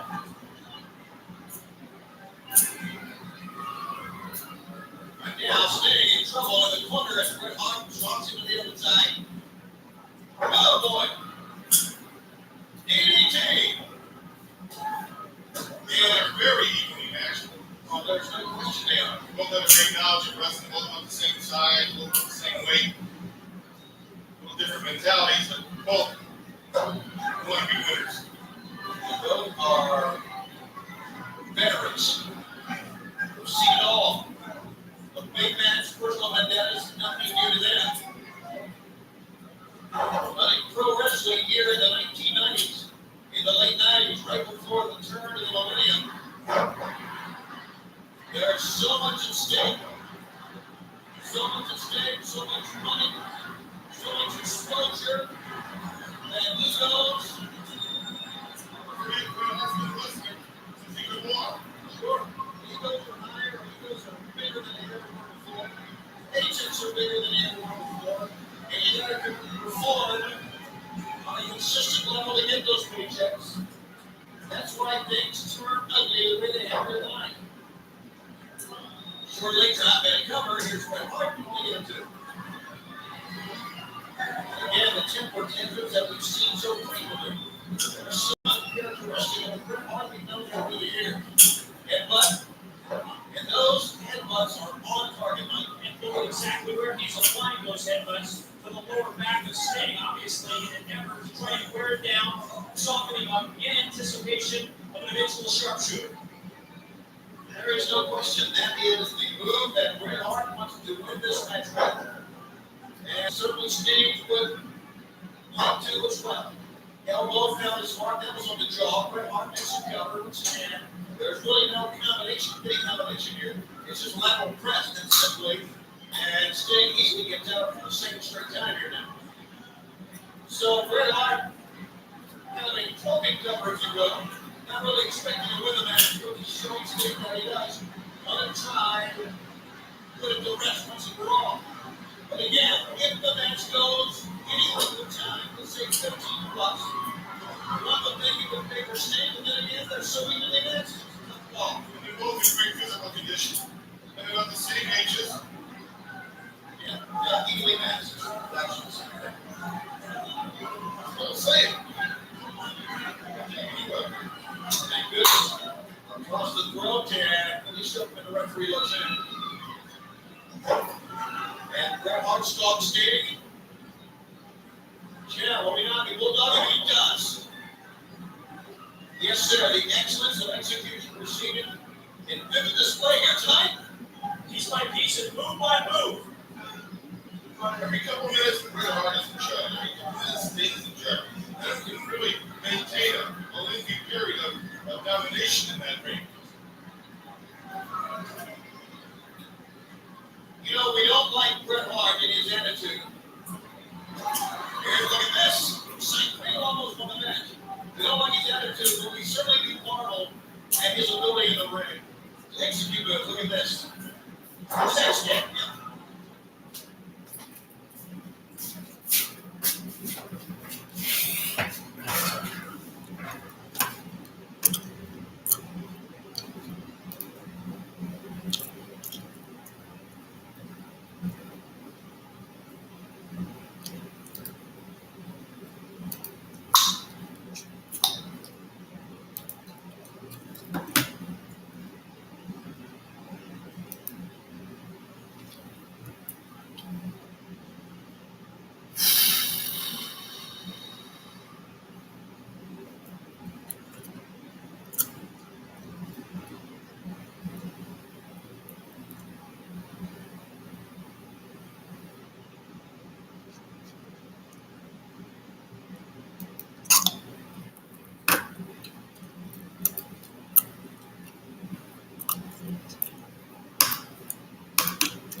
Textbook Russian leg sweep is what it is.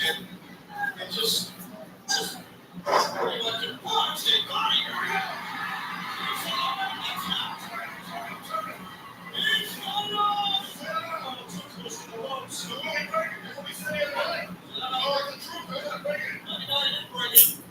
They call out the troops. Boy, Sting, balls that preserved down from the his guys. Hart looked like he was in control, totally in the driver's seat before he missed the drop kick, and Sting was just on him so quickly, applying that scorpion. Surges of energy. Pretty early you talked about acceleration. But acceleration has to come within it. You gotta have the gut, the heart, the ability, the physical ability, on two cover to be able to have that acceleration. Sting has always been able to do that.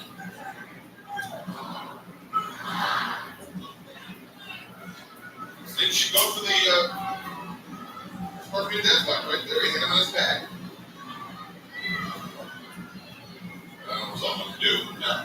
Now he runs right over him again. Good job. Bret Hart. Oh, What happened down here was he gave up. must have been a leapfrog. There are boards under that canvas and they move sometimes. You can go down. It's all the way. I'm so judging by the reaction from the crowd, they're buying into Bret Hart. It's not that Sting really cares. They even like to. Why not? Why not? What's he doing?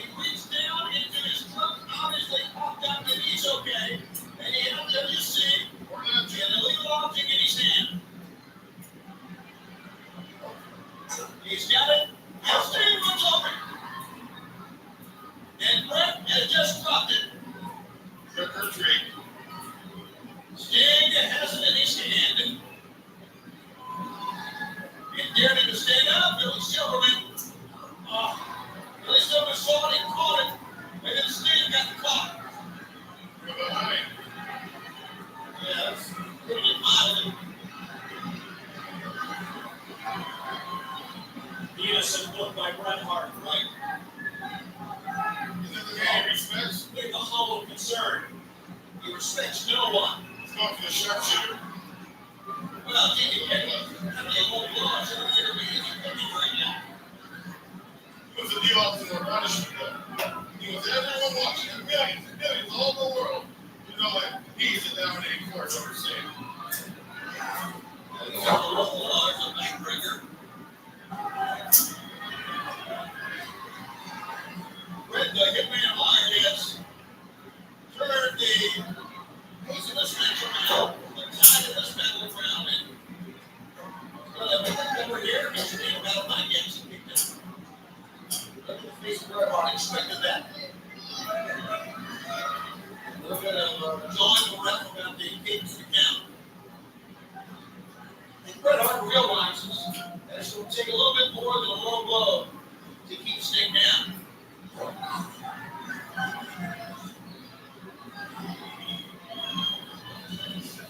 Sting on the outside, and Bret Hart follows him there. This is dangerous waters for Sting to be in. Remember how they fought to that? Sure, I would go. Sure, you have resilience in the time tonight. Well, you said they might not get to see those. Boy, I'd love to see that.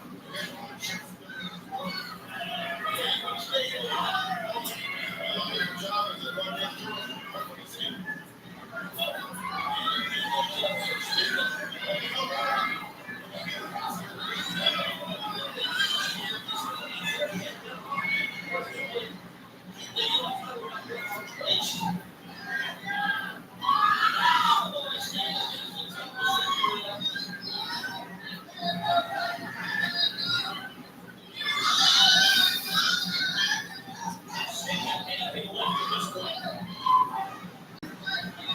I haven't seen him come back before.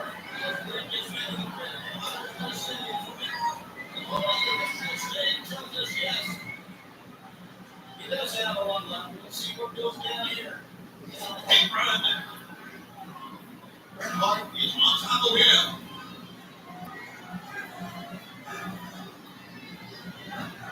Silverman, Glory in the back end from Pork Image.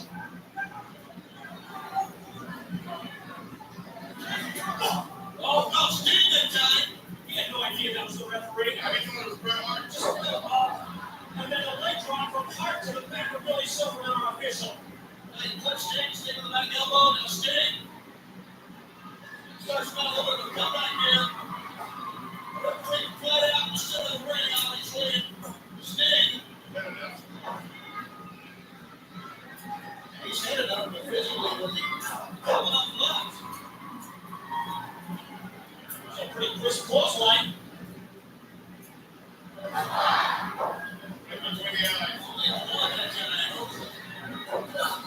Run to the foot of Bret Hart. And now Sting checking out the referee. I think he was dropped to his knees. I think they kicked him in the ass. I think you're right. I'm sorry, man. I thought he was checking out the referee, but he just really fell down and he decided to go to Silverman there. That's what happened. Yeah, the hitman out, man. Here's Sting. There's another that second in work, but Sting will take it. Trying to bring it back with a superplex. Superplex. Off the top. Look at the referee's away.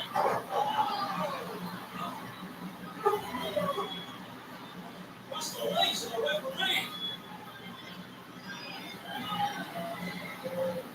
We're a shooter when you need him. My goodness.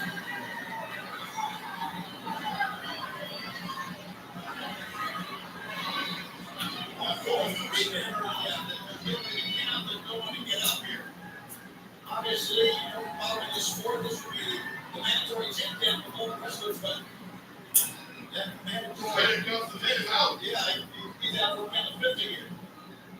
And he took a quick and back elbow. That's knocked him out. Oh, the sticker. Did you hear that? No. The sticker splash. He slid him on the back of him, and his head at the top of the ring bone. Gets so much momentum with the sticker splash in the corner that he's almost overshot Bret Hart. And he's got the ball off. He's got the ball off. Sticking up like that.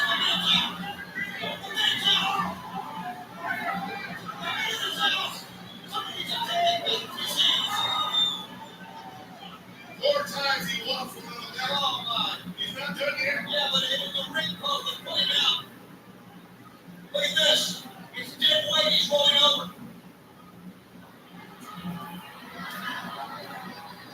Bret Hart is thrown at the bed. Oh, Throwing him in the throat that time. How sneaky.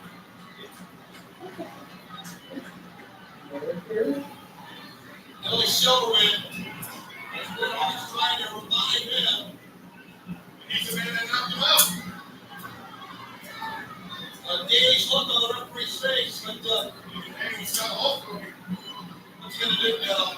Is he going to put? Gonna put it on. Yeah. Sharpshooter. The man's out. It doesn't matter here. It's academic, isn't it? That's the only way, Sting. He won't be able to tap out if he's not. Yeah, but Billy Silverman's taking good to see him. Yeah, I mean, He's not moving. Right. it's over. It's over.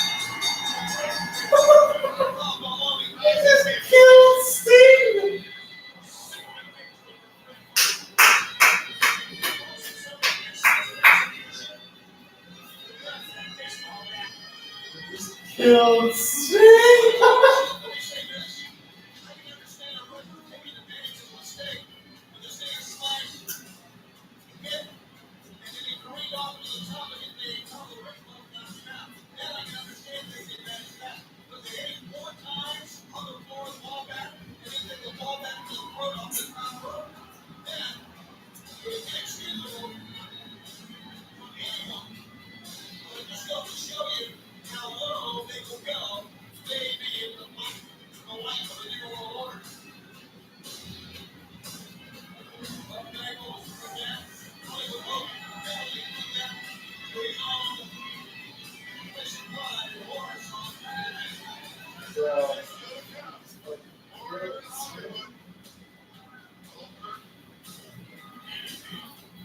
That man didn't have a chance. He has said like they're like going that third mile. He was takes and stuff. Bret Hart, the opportunity is to do that. It's called for somebody. Yeah, he needs something in the back, and that's pretty apparent. I go back to the sickening blood of Sting's forehead when he hit the ring post, and as you can see, this Billy Silverman's even asking for a bell here to get some help out of the truck for attention. I look to our left here from our broadcast location. Here it comes. Yeah, you can Now, see. switcher's coming by us. There it is. Sting has fought throughout his remarkable career so many battles. He's had so many wonderful wins that you hate to see this happen to anybody. I don't care who you are. You take 4 whacks like he did in the back after smashing his own head into the turnbuckle. They're just going to fight back. And the difference here, now I go back to some of the severe injuries that we've been a part of and we've seen in the ring, and of course, Buck Bagwell comes to mind, but that was this was premeditated. This was to me, this is kind of a black eye on the whole night for a man like Bret Hart to do what he done to Sting. You can see the EMTs are being cautious at this point. The fact that Sting is not responding at all, They're putting a neck brace on, it looks like. well, they have to. And I really think, and this is just precautionary, and I don't want to speculate too much on anyone's injury, but it doesn't seem to me to be a neck injury. It seems to be possibly a major concussion here. Of course, then again, you think about the baseball bat to the throat coming off, and that makes you wonder. So he hit him twice in the throat. 4 times on the back, then he gave a short shot than what I'm talking about. Yeah, that after Sting went into the corner, head first into the steel post.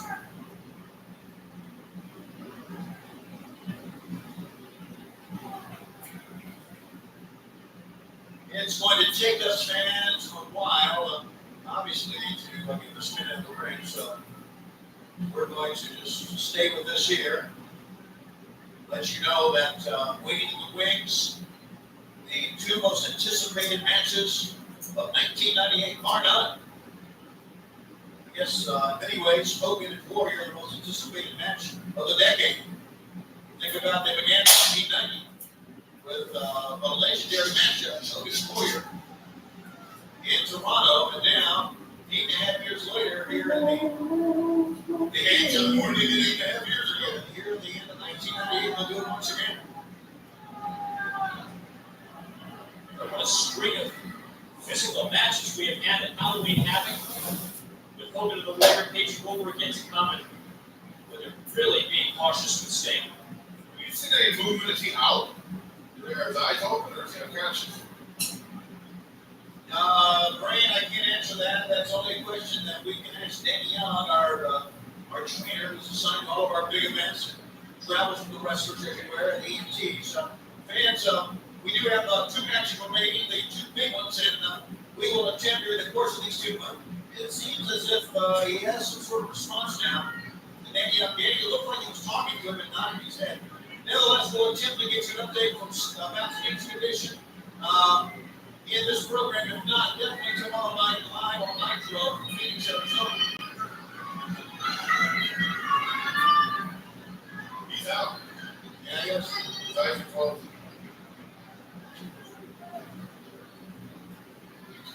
All right, well, unfortunately, in the midst of gigantic matches that we have and have had, are getting ready to have tonight, we do have to just follow this and then take a deep breath and get back to business as usual. That right arm is moving, that's a good sign here.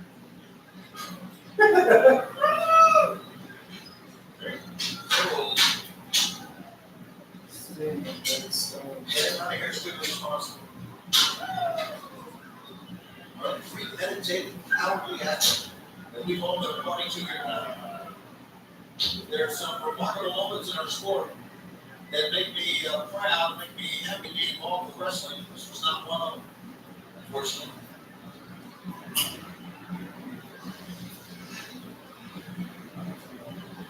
It's the jumper cables.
And that's the deceased. That's the son of his deceased brother. And we show you that because that is a vivid example of what Hogan will do to his own family.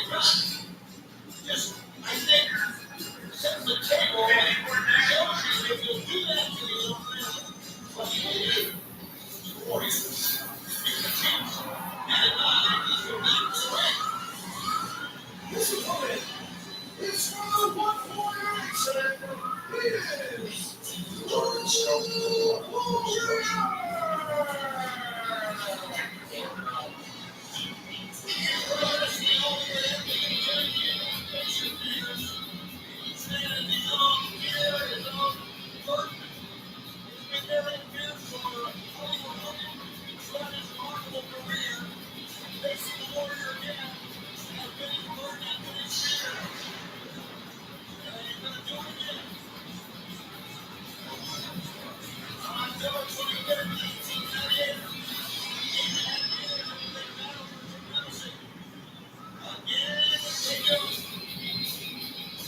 Let's do it.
This is Sanford Showers.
I mean,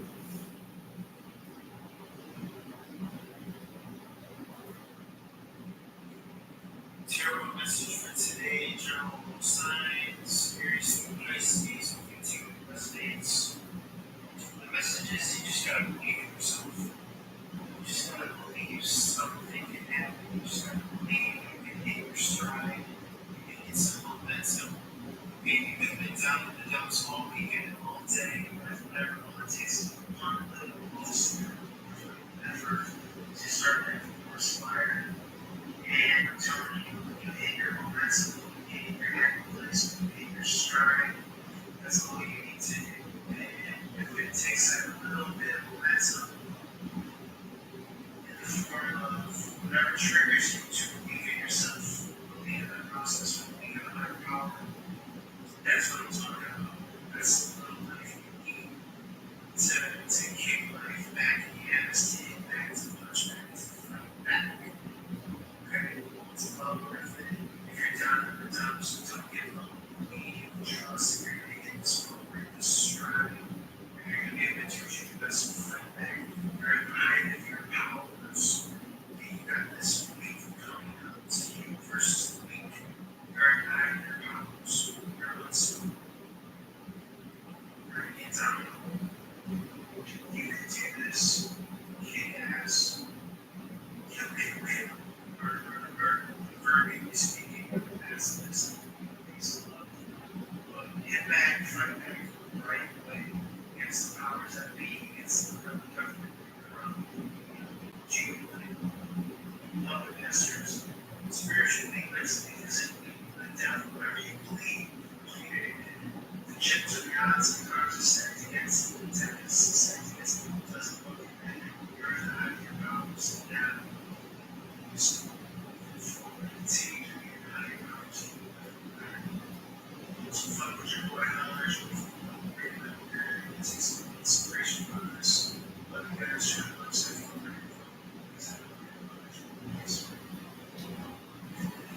Terrible.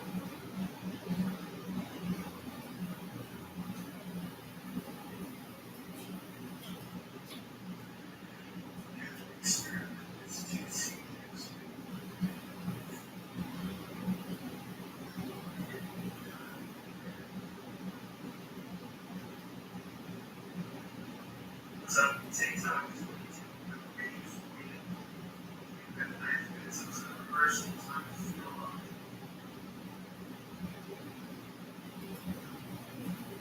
We're all my groceries on.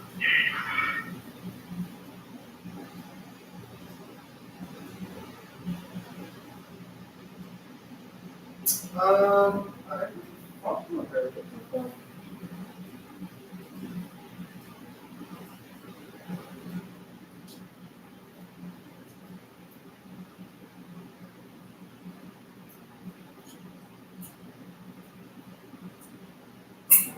So,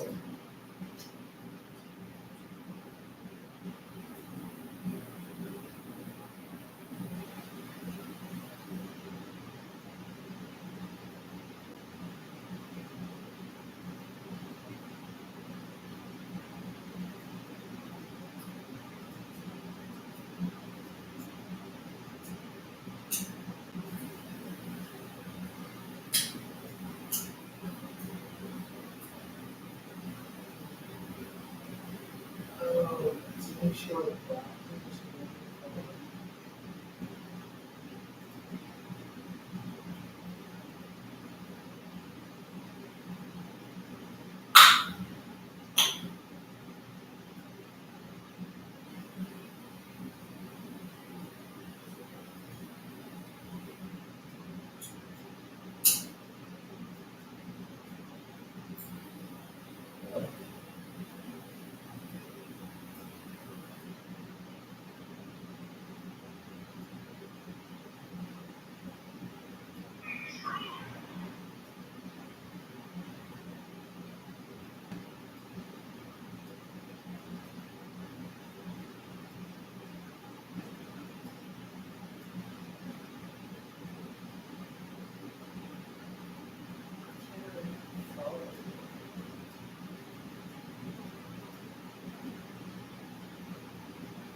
nonsense.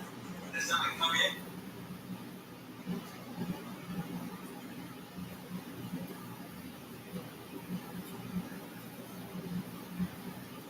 Shit wasn't rocked.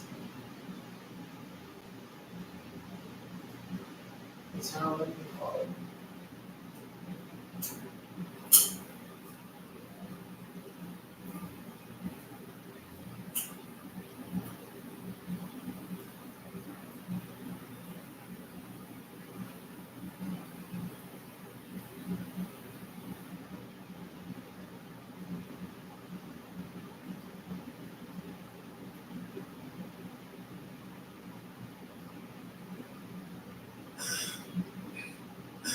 Hey, sweet. Do you feel Movita? No, fucking feel Movita. I didn't place it. I didn't place it. I didn't place it. You sure about that? You sure about that? I didn't pretty sure we didn't pay. I didn't even know drink. What are you going to do, me? I'm going to use.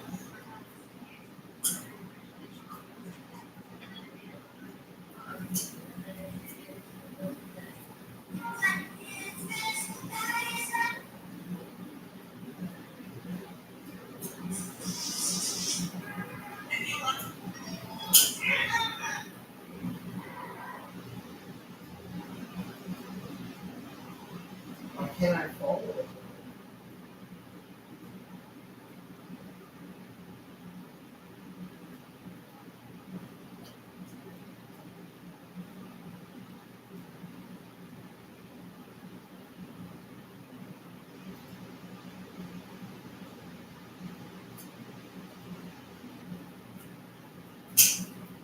Wow. Something over there.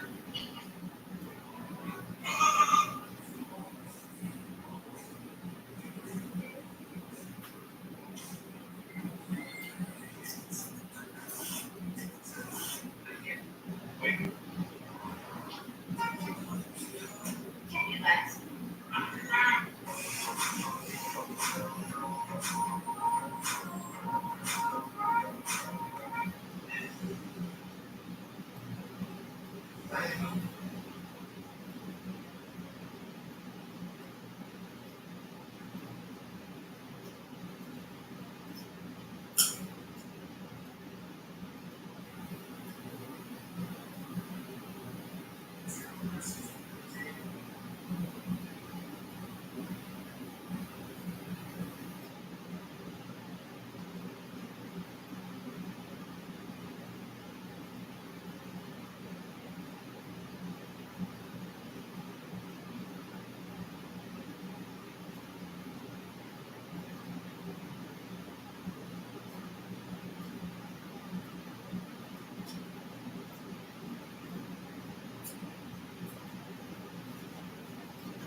Why can't I follow it?